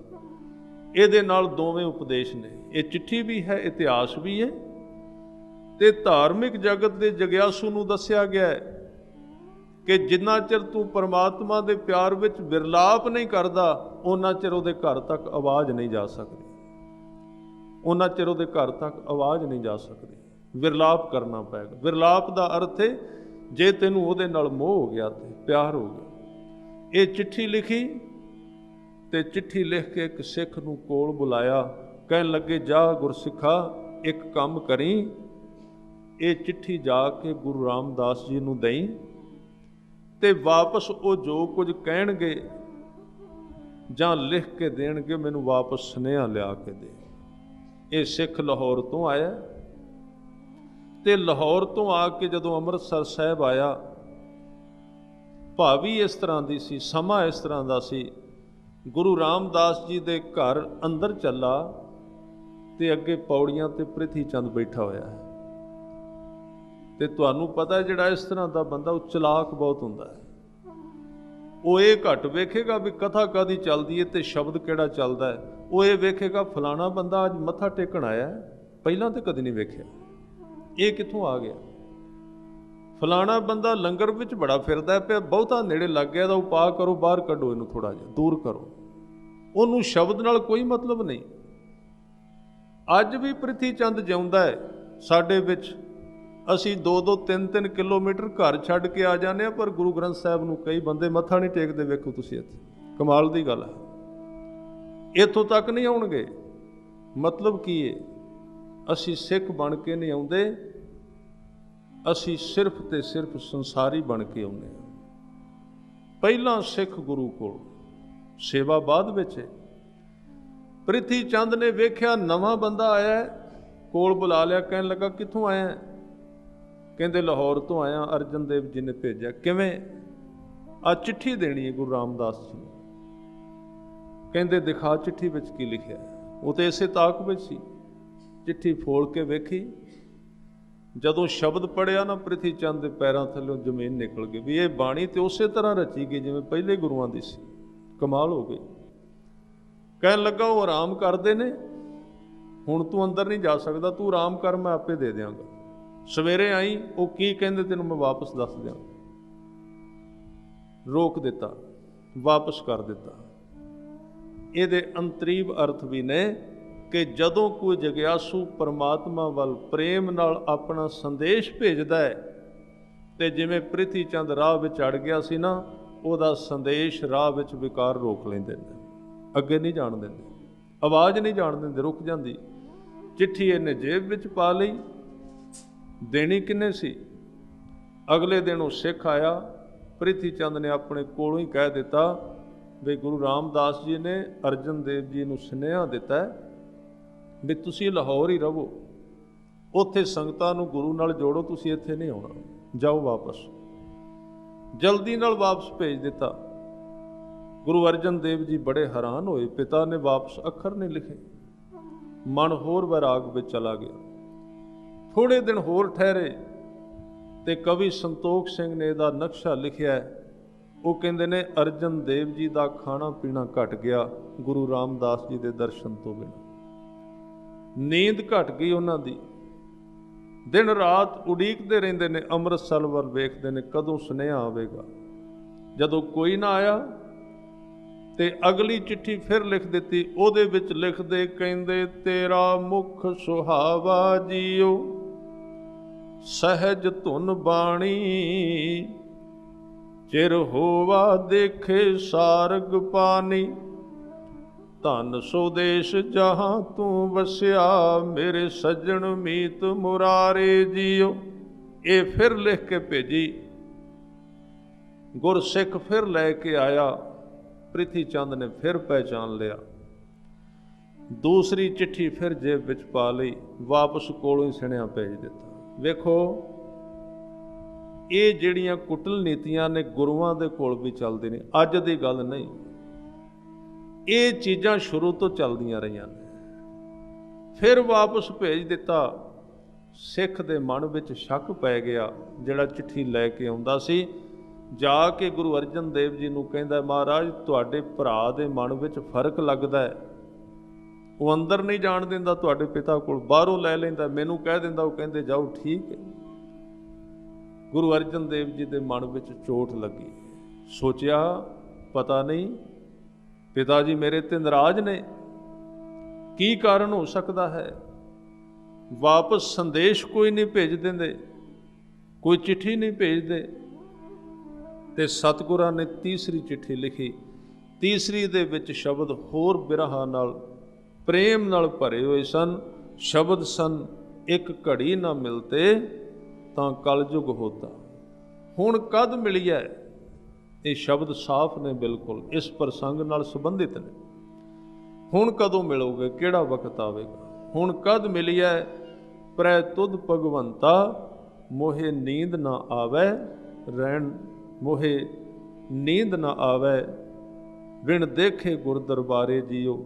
ਨੀਂਦ ਖਤਮ ਹੋ ਗਈ ਹੈ, ਭੁੱਖ ਖਤਮ ਹੋ ਗਈ ਹੈ। ਜਦੋਂ ਇਹ ਤੀਸਰੀ ਚਿੱਠੀ ਲਿਖੀ ਤੇ ਇਸ ਵਾਰੀ ਉਪਰਾਲਾ ਕਰਨਾ ਪਿਆ। ਸਿੱਖ ਨੂੰ ਕਹਿੰਦੇ ਨੇ ਖਿਆਲ ਕਰੀ, ਰਾਹ ਵਿੱਚ ਇਹ ਪੱਤਰ ਕਿਸੇ ਨੂੰ ਨਹੀਂ ਦੇਣਾ। ਇਹ ਉਦੋਂ ਦੇਣਾ ਜਦੋਂ ਗੁਰੂ ਰਾਮਦਾਸ ਪਾਤਸ਼ਾਹ ਬੈਠੇ ਹੋਣ। ਤੇ ਆਖਰ ਝੂਠ ਕਿੰਨਾ ਕੁ ਚਿਰ ਖੜਾ ਹੁੰਦਾ ਹੈ। ਭਾਵੇਂ ਅਸੀਂ ਕਹਿੰਦੇ ਹਾਂ ਝੂਠ ਦਾ ਬੋਲਬਾਲਾ ਰਹਿੰਦਾ, ਨਹੀਂ, ਝੂਠ ਵਿੱਚ ਤਾਕਤ ਕੋਈ ਨਹੀਂ, ਉਹਦਾ ਫੈਲਾਵ ਜ਼ਿਆਦਾ ਹੈ, ਉਹਦੀ ਤਾਕਤ ਬੜੀ ਘੱਟ ਹੈ। ਸੱਚ ਦਾ ਫੈਲਾਵ ਬੜਾ ਘੱਟ ਹੁੰਦਾ ਹੈ, ਉਹਦੇ ਵਿੱਚ ਤਾਕਤ ਬਹੁਤ ਜ਼ਿਆਦਾ ਹੁੰਦੀ ਹੈ, ਸ਼ਕਤੀ ਬੜੀ ਹੁੰਦੀ ਹੈ। ਜਦੋਂ ਤੀਜੀ ਵਾਰੀ ਆਇਆ ਸਿੱਖ ਪੱਤਰ ਲੈ ਕੇ, ਚਿੱਠੀ ਲੈ ਕੇ, ਤੇ ਕੁਦਰਤੀ ਤੌਰ ਤੇ ਸ਼ਾਮ ਦਾ ਵਕਤ ਸੀ, ਸ਼ਾਮ ਦਾ ਦੀਵਾਨ ਸਜਿਆ ਸੀ, ਤੇ ਪ੍ਰਿਥੀ ਚੰਦ ਉਸ ਵੇਲੇ ਬਾਹਰਲੇ ਪਾਸੇ ਖੂਹ ਤੇ ਨਹਾ ਰਿਹਾ ਸੀ, ਇਸ਼ਨਾਨ ਕਰ ਰਿਹਾ ਸੀ। ਗਰਮੀ ਦੇ ਦਿਨ ਨੇ, ਚਲਾ ਗਿਆ। ਇਹ ਸਿੱਖ ਨੇ ਮੌਕਾ ਵੇਖਿਆ, ਦੌੜ ਕੇ ਅੰਦਰ ਚਲਾ ਗਿਆ। ਗੁਰੂ ਰਾਮਦਾਸ ਜੀ ਦੇ ਚਰਨਾਂ ਤੇ ਨਮਸਕਾਰ ਕੀਤੀ। ਦਰਬਾਰ ਸਜਿਆ ਸੀ। ਕੁਦਰਤੀ ਤੌਰ ਤੇ ਭਾਈ ਗੁਰਦਾਸ ਵੀ ਉੱਥੇ ਬੈਠੇ ਨੇ, ਬਾਬਾ ਬੁੱਢਾ ਸਾਹਿਬ ਵੀ ਬੈਠੇ ਨੇ, ਹੋਰ ਮੋਹਰੀ ਸਿੱਖ ਉੱਥੇ ਬੈਠੇ ਨੇ। ਤੇ ਜਾ ਕੇ ਗੁਰੂ ਰਾਮਦਾਸ ਜੀ ਨੇ ਪੁੱਛਿਆ, ਸਿੱਖਾ ਕਿੱਥੋਂ ਆਇਆ? ਕਹਿਣ ਲੱਗੇ ਲਾਹੌਰ ਤੋਂ। ਕਿਵੇਂ? ਠੀਕ ਠਾਕ? ਕਹਿੰਦੇ ਮਹਾਰਾਜਾ ਪੱਤਰ ਹੈ, ਚਿੱਠੀ ਤੁਹਾਡੇ ਸਾਹਿਬਜ਼ਾਦੇ ਅਰਜਨ ਦੇਵ ਜੀ ਨੇ ਭੇਜੇ। ਗੁਰੂ ਰਾਮਦਾਸ ਜੀ ਨੇ ਦੋਵੇਂ ਹੱਥ ਕਰਕੇ ਉਹ ਪੱਤਰ ਹੱਥਾਂ ਵਿੱਚ ਲਿਆ, ਚਿੱਠੀ ਲਈ, ਖੋਲ੍ਹਿਆ। ਜਦੋਂ ਅੱਖਰ ਪੜ੍ਹੇ, ਇੱਕ ਘੜੀ ਨਾ ਮਿਲਤੇ ਤਾਂ ਕਲਯੁਗ ਹੋਤਾ, ਹੁਣ ਕਦ ਮਿਲਿਆ ਪ੍ਰੈ ਤੁਧ ਭਗਵੰਤਾ। ਤੇ ਕਹਿੰਦੇ ਨੇ ਗੁਰੂ ਰਾਮਦਾਸ ਪਾਤਸ਼ਾਹ, ਜਿਨ੍ਹਾਂ ਦੀਆਂ ਅੱਖਾਂ ਵਿੱਚ ਪਹਿਲੇ ਨੀਰ ਵਹਿੰਦਾ ਰਹਿੰਦਾ ਸੀ, ਬੜੀ ਤੇਜ਼ੀ ਨਾਲ ਵੀ ਨੀਰ ਹੋਰ ਵਹਿ ਗਿਆ, ਟੇਪੇ ਡਿੱਗਣ ਲੱਗ ਪਏ, ਵਿਰਾਗ ਵਿੱਚ ਆ ਗਏ। ਕਹਿਣ ਲੱਗੇ ਬੜੇ ਕਮਾਲ ਦੀ ਭਾਸ਼ਾ ਵਰਤੀ ਗਈ, ਵਾਕਈ ਇਹ ਬਾਣੀ ਦਾ ਬੋਇਥਾ ਹੈ, ਕਮਾਲ ਕਰ ਦਿੱਤੀ। ਪਰ ਜਦੋਂ ਉਹ ਚਿੱਠੀ ਦੇ ਅਖੀਰ ਤੇ ਗਏ ਨਾ, ਉਸ ਚਿੱਠੀ ਦੇ ਅਖੀਰ ਤੇ ਅੰਕ ਲਿਖਿਆ ਹੋਇਆ ਸੀ 3, ਕਿਉਂਕਿ ਜਿਹੜੀ ਪਹਿਲੀ ਚਿੱਠੀ ਆਈ ਸੀ ਉਹਦੇ ਅੱਗੇ ਏਕਾ ਪਿਆ ਸੀ ਅਖੀਰ ਤੇ, ਦੂਸਰੀ ਤੇ 2 ਪਿਆ ਸੀ, ਤੇ ਤੀਸਰੀ ਤੇ 3 ਪਿਆ ਹੋਇਆ ਸੀ।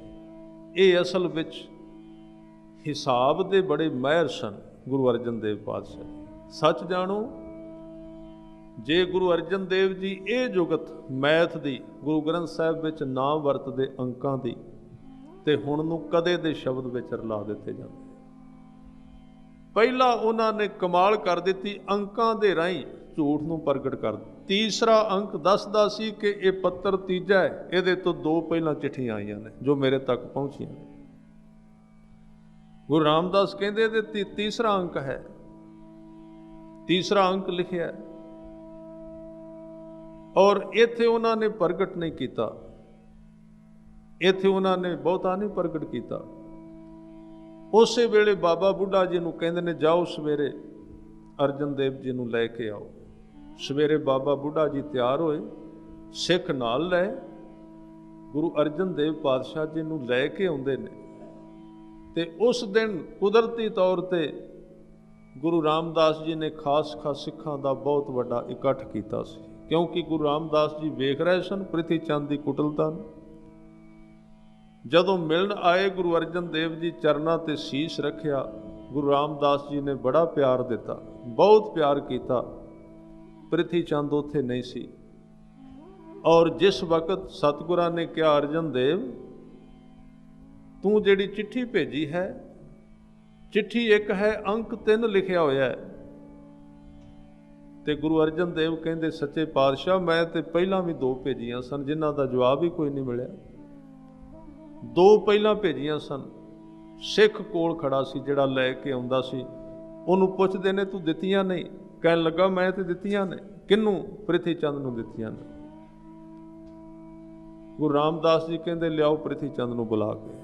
ਇੱਥੇ ਆ ਕੇ ਸਾਰਾ ਪਾਜ ਉਗੜ ਗਿਆ। ਪ੍ਰਿਥੀ ਚੰਦ ਨੂੰ ਬੁਲਾਣ ਗਏ ਉਹਦੇ ਅੱਗੇ, ਕਿਉਂਕਿ ਉਹ ਫਿਰ ਸ਼ਾਮ ਨੂੰ ਇਸ਼ਨਾਨ ਕਰਦਾ ਹੁੰਦਾ ਸੀ, ਤੇ ਹੁਣ 10-15 ਬੰਦੇ ਵੀ ਨਾਲ ਰਹਿੰਦੇ ਸਨ। ਇੱਕ ਜੁੱਤੀ ਅੱਗੇ ਕਰਨ ਵਾਲਾ, ਇੱਕ ਕੱਪੜੇ ਫੜਾਉਣ ਵਾਲਾ, ਇੱਕ ਪਾਣੀ ਪਾਉਣ ਵਾਲਾ, ਇੱਕ ਸਾਬਣ ਲਾਉਣ ਵਾਲਾ, ਬੜਾ ਕੁਝ ਸੀ ਉੱਥੇ। ਘੇਰਾ ਬਣਾਇਆ ਸੀ ਉਹਨੇ, ਪੂਰੀ ਤਾਕਤ ਉਹਨੇ ਇਕੱਠੀ ਕਰ ਲਈ ਸੀ ਆਪਣੇ ਚੌਂ ਪਾਸੇ। ਸਿੱਖ ਨੇ ਕਿਹਾ ਤੈਨੂੰ ਪਿਤਾ ਗੁਰੂ ਬੁਲਾਉਂਦੇ ਨੇ। ਉਹਨੇ ਸੋਚਿਆ ਵੀ ਨਹਾ ਲਿਆ, ਇਸ਼ਨਾਨ ਕਰ ਲਿਆ, ਸ਼ਾਇਦ ਗੱਦੀ ਦੇ ਦੇਣ। ਦੌੜ ਕੇ ਆਇਆ, ਆ ਕੇ ਵੇਖਿਆ ਗੁਰੂ ਅਰਜਨ ਦੇਵ ਸੱਚੇ ਪਾਤਸ਼ਾਹ ਜੀ ਅੱਗੇ ਬੈਠੇ। ਅੰਦਰੋਂ ਹਿੱਲ ਗਿਆ, ਝੂਠ ਸੀ ਅੰਦਰ, ਕਪਟ ਸੀ। ਗੁਰੂ ਰਾਮਦਾਸ ਪਾਤਸ਼ਾਹ ਜੀ ਕਹਿੰਦੇ ਨੇ ਪ੍ਰਿਥੀ ਚੰਦ ਤੇਰੇ ਕੋਲ 2 ਪੱਤਰ ਆਏ ਨੇ, 2 ਚਿੱਠੀਆਂ, ਕਿੱਥੇ ਨੇ? ਕਹਿਣ ਲੱਗਾ ਮੇਰੇ ਕੋਲ ਕਿਹੜੇ? ਕਹਿੰਦੇ ਸਿੱਖ ਨੇ ਤੈਨੂੰ ਦਿੱਤੇ ਨੇ। ਕਿੱਥੇ ਹਨ? ਇੱਥੇ ਵੀ ਪ੍ਰਿਥੀ ਚੰਦ ਮੁੱਕਰ ਗਿਆ। ਜਦੋਂ ਇਹ ਵਾਰਤਾ ਪੜ੍ਹੀਏ ਨਾ ਗੁਰਪ੍ਰਤਾਪ ਸੂਰਜ ਵਿੱਚੋਂ, ਬੰਦਾ ਇੱਕ ਝੂਠ ਨੂੰ ਦਬਾਉਣ ਵਾਸਤੇ ਕਈ ਝੂਠ ਮਾਰਦਾ ਹੈ, ਕਈ ਝੂਠ ਬੋਲੇਗਾ। ਉਹਨੇ ਕਿਹਾ ਨਹੀਂ ਮੇਰੇ ਕੋਲ ਕੋਈ ਚਿੱਠੀ ਨਹੀਂ ਆਈ, ਕੋਈ ਪੱਤਰ ਨਹੀਂ ਆਇਆ, ਸਿੱਖ ਸਾਹਮਣੇ ਬੈਠਾ। ਤੇ ਪ੍ਰਿਥੀ ਚੰਦ ਨੇ ਕਈ ਗੱਲਾਂ ਕਹੀਆਂ। ਕਹਿਣ ਲੱਗਾ ਮੈਂ 4 ਇੰਚ ਦੇ ਕਾਗਜ਼ ਦਾ ਕੀ ਕਰਨਾ ਸੀ, ਮੇਰੇ ਕੋਲ ਤੇ ਕਾਗਜ਼ਾਂ ਦੇ ਢੇਰ ਲੱਗੇ ਪਏ ਨੇ, ਮੈਂ ਲੁਕਾ ਕੇ ਕੀ ਲੈਣਾ ਸੀ। ਅਖੀਰ ਨੂੰ ਗੁਰੂ ਰਾਮਦਾਸ ਪਾਤਸ਼ਾਹ ਨੇ ਇੱਕ ਸਿੱਖ ਨੂੰ ਬੁਲਾਇਆ। ਕਹਿਣ ਲੱਗੇ ਜਾਓ ਇਹਦੇ ਘਰ ਵਿੱਚ ਜੋ ਇਹਦਾ ਜਾਮਾ ਟੰਗਿਆ ਹੋਇਆ ਲੈ ਕੇ ਆਓ। ਜਦੋਂ ਜਾਮਾ ਲੈ ਕੇ ਆਂਦਾ ਉਹ ਹੱਥ ਵਿੱਚ ਫੜਿਆ ਗੁਰੂ ਰਾਮਦਾਸ ਪਾਤਸ਼ਾਹ ਨੇ। ਪ੍ਰਿਥੀ ਚੰਦ ਨੂੰ ਕਹਿੰਦੇ ਨੇ ਆਪ ਇਹਦੀ ਜੇਬ ਫੋੜ ਕੇ ਵਿਖਾ, ਇਹਦੇ ਵਿੱਚ ਕੀ ਹੈ। ਹੁਣ ਉੱਥੇ ਸਭਾ ਸੀ ਚੌਵਾਂ ਪਾਸੇ, ਕਰਨਾ ਪਿਆ। ਜਦੋਂ ਜੇਬ ਵਿੱਚ ਹੱਥ ਪਾਇਆ, ਉਹ ਚਿੱਠੀਆਂ ਸਨ ਜਿਨ੍ਹਾਂ ਵਿੱਚ ਪਹਿਲੇ 2 ਅੰਕ ਸ਼ਬਦ ਲਿਖੇ ਹੋਏ ਸਨ। ਉਹ ਜ਼ਾਹਰ ਹੋ ਗਿਆ, ਪ੍ਰਗਟ ਹੋ ਗਿਆ। ਜਦੋਂ ਚੌਵਾਂ ਪਾਸੇ ਪ੍ਰਗਟ ਹੋਇਆ ਤੇ ਝੂਠਾ ਵਿਅਕਤੀ ਕਦੀ ਵੇਖਣਾ ਨਾ ਤੇ ਉਹਨੂੰ ਸਹੁੰ ਖਾਣ ਵਿੱਚ ਕੋਈ ਰੁਕਾਵਟ ਹੈ, 1 ਮਿੰਟ ਲਾਏਗਾ ਸਹੁੰ ਖਾਣ ਲੱਗਿਆ ਝੂਠ, ਨਾ ਉਹਨੂੰ ਝੂਠ ਬੋਲਣ ਵਿੱਚ ਕੋਈ ਫਰਕ ਪੈਂਦਾ ਹੈ। ਉਹਨੇ ਕਿਹਾ ਵੀ ਮੈਨੂੰ ਯਾਦ ਹੀ ਨਹੀਂ, ਮੈਨੂੰ ਕੰਮ ਇੰਨਾ ਰਹਿੰਦਾ, ਕੀ ਪਤਾ ਸਿੱਖ ਨੇ ਜਾਂਦੇ ਫੜਾਈਆਂ ਵੀ ਹੈਣ ਕੇ ਨੇ, ਝੂਠ ਬੋਲਦਾ ਹੈ, ਇਹਦੇ ਤੋਂ ਰਾਹ ਵਿੱਚ ਡਿੱਗ ਪਈਆਂ ਹੋਣਗੀਆਂ, ਨਾ ਮੇਰਾ ਲਾਉਂਦਾ ਹੈ। ਉਹਦੇ ਤੇ ਆਰੋਪ ਲਾ ਦਿੱਤਾ ਉਲਟਾ। ਗੁਰੂ ਰਾਮਦਾਸ ਸੱਚੇ ਪਾਤਸ਼ਾਹ ਜੀ ਨੇ ਕਿਹਾ ਪ੍ਰਿਥੀ ਚੰਦ, ਕਈ ਸਾਲਾਂ ਤੋਂ ਜਿਹੜਾ ਤੂੰ ਕੱਚ ਦਾ ਮਹਿਲ ਬਣਾਉਂਦਾ ਸੈਂ, ਅੱਜ ਉਹਦੇ ਵਿੱਚ ਤੇੜਾਂ ਆ ਗਈਆਂ ਨੇ, ਹੁਣ ਹੋਰ ਇਹਨੂੰ ਗਾਂਢੇ ਨਾ ਲਾਈ। ਅਜੇ ਵੀ ਤੇਰੇ ਕੋਲ ਇੱਕ ਮੌਕਾ ਹੈ, ਆਪਣੇ ਝੂਠ ਨੂੰ ਪ੍ਰਵਾਨ ਕਰ ਲੈ, ਤੇਰਾ ਫਿਰ ਵੀ ਭਲਾ ਹੋ ਜਾਏਗਾ। ਪਰ ਸਾਧ ਸੰਗਤ ਇਸ ਵਿਅਕਤੀ ਤੇ ਕੋਈ ਅਸਰ ਨਹੀਂ ਸੀ। ਇਹਨੇ ਕਿਹਾ ਨਹੀਂ, ਮੈਂ ਬਿਲਕੁਲ ਇਹ ਚਿੱਠੀਆਂ ਨਹੀਂ ਲਈਆਂ। ਤੇ ਉੱਥੇ ਗੁਰੂ ਰਾਮਦਾਸ ਪਾਤਸ਼ਾਹ ਨੇ ਗੁਰੂ ਅਰਜਨ ਦੇਵ ਜੀ ਨੂੰ ਕਿਹਾ, ਕਹਿਣ ਲੱਗੇ 3 ਅੰਕ ਤੁਸੀਂ ਉਚਾਰੇ ਨੇ, ਹੁਣ ਚੌਥਾ ਉਚਾਰੋ। ਚੌਥਾ ਅੰਕ ਉਚਾਰਿਆ, ਭਾਗ ਹੋਆ ਗੁਰ ਸੰਤ ਮਿਲਾਇਆ, ਪ੍ਰਭ ਅਵਿਨਾਸ਼ੀ ਘਰ ਮੈਂ ਪਾਇਆ, ਸੇਵ ਕਰੀ ਪਲ ਚਸਾ ਨ ਵਿਛੜਾ, ਜਨ ਨਾਨਕ ਦਾਸ ਤੁਮਾਰੇ ਜੀਓ। ਇੱਥੇ ਰਹਿਮਤ ਹੋਈ। ਗੁਰੂ ਰਾਮਦਾਸ ਜੀ ਨੇ ਗੁਰੂ ਅਰਜਨ ਦੇਵ ਜੀ ਨੂੰ ਗੁਰਤਾ ਗੱਦੀ ਤੇ ਬਿਠਾ ਦਿੱਤਾ। ਗੁਰਤਾ ਗੱਦੀ ਤੇ ਬਿਠਾ ਕੇ ਨਮਸਕਾਰ ਕੀਤੀ।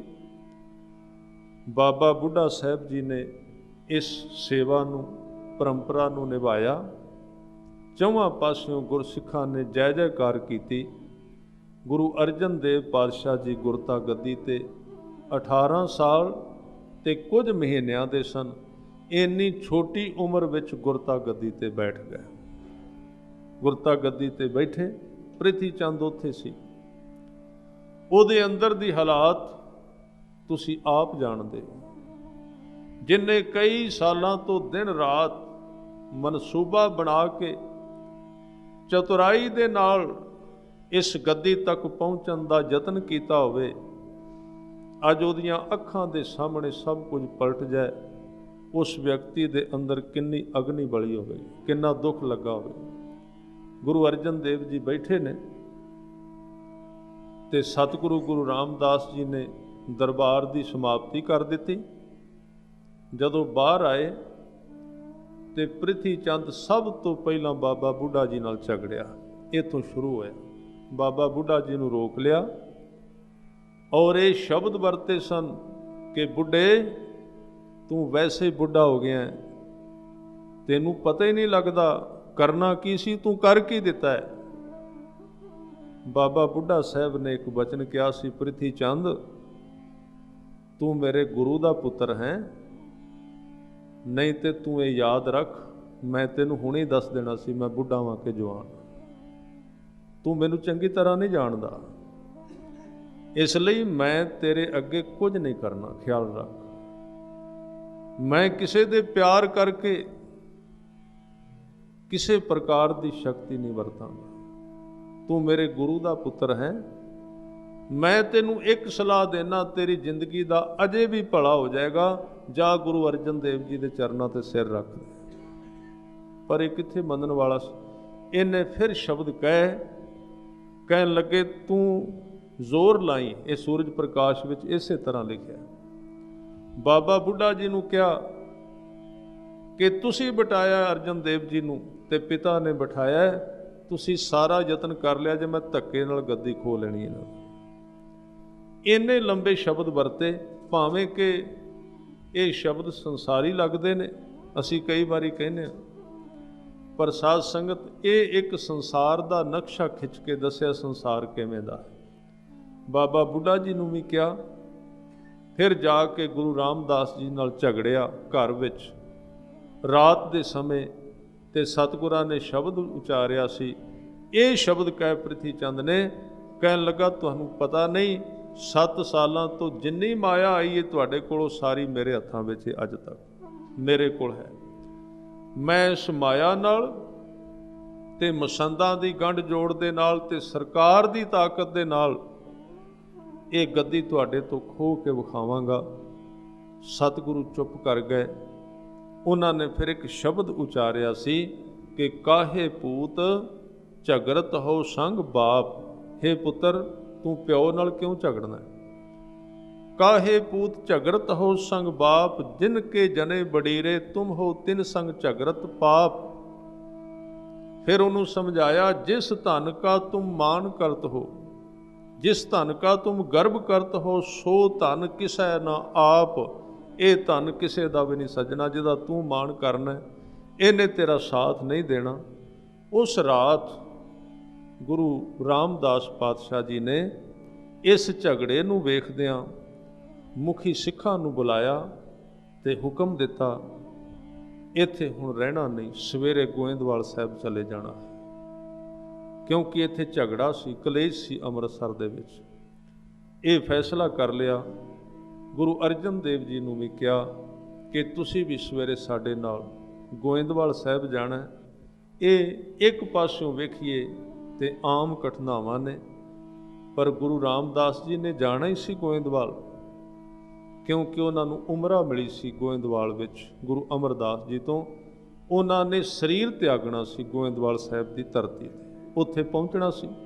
ਇਸ ਕਰਕੇ ਕਿਵੇਂ ਗੁਰੂ ਅਰਜਨ ਦੇਵ ਜੀ, ਗੁਰੂ ਰਾਮਦਾਸ ਜੀ ਗੋਇੰਦਵਾਲ ਸਾਹਿਬ ਜਾਂਦੇ ਨੇ, ਉੱਥੇ ਸਰੀਰ ਤਿਆਗਦੇ ਨੇ, ਔਰ ਗੁਰਤਾ ਦੀ ਪੱਗ ਉੱਥੇ ਕਿਵੇਂ ਮਿਲਦੀ, ਇਹ ਸਾਰਾ ਆਪਾਂ ਕੱਲ੍ਹ ਵਿਚਾਰਾਂਗੇ। ਇਸ ਤੋਂ ਅੱਗੇ ਜਿਹੜੇ ਜਿਹੜੇ ਪ੍ਰਸੰਗ ਨੇ, ਹਰਿਮੰਦਰ ਸਾਹਿਬ ਦੀ ਉਸਾਰੀ, ਗੁਰੂ ਗ੍ਰੰਥ ਸਾਹਿਬ ਜੀ ਦਾ ਪਹਿਲਾ ਪ੍ਰਕਾਸ਼, ਆਪਾਂ ਅੱਗੇ ਵਿਚਾਰਾਂਗੇ। ਸੋ ਆਓ 1-2 ਮਿੰਟ ਵਾਸਤੇ ਸ਼ਬਦ ਵਿੱਚ ਸਾਂਝ, ਫਿਰ ਸਮਾਪਤੀ ਕਰਾਂਗੇ। ਸਾਰਿਆਂ ਨੇ ਕਿਰਪਾ ਕਰਨੀ। ਵਾਹਿਗੁਰੂ ਵਾਹਿਗੁਰੂ ਵਾਹਿਗੁਰੂ ਵਾਹਿਗੁਰੂ।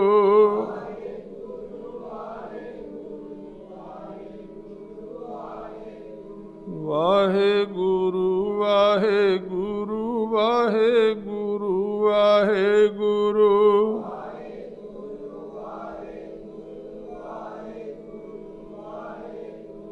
ਵਾਹਿਗੁਰੂ ਵਾਹਿਗੁਰੂ ਵਾਹਿਗੁਰੂ ਵਾਹਿਗੁਰੂ।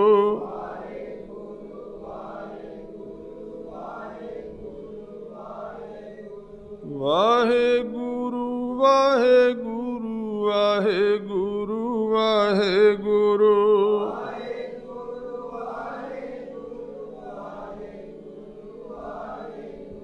ਵਾਹਿਗੁਰੂ ਵਾਹਿਗੁਰੂ ਵਾਹਿਗੁਰੂ ਵਾਹਿਗੁਰੂ।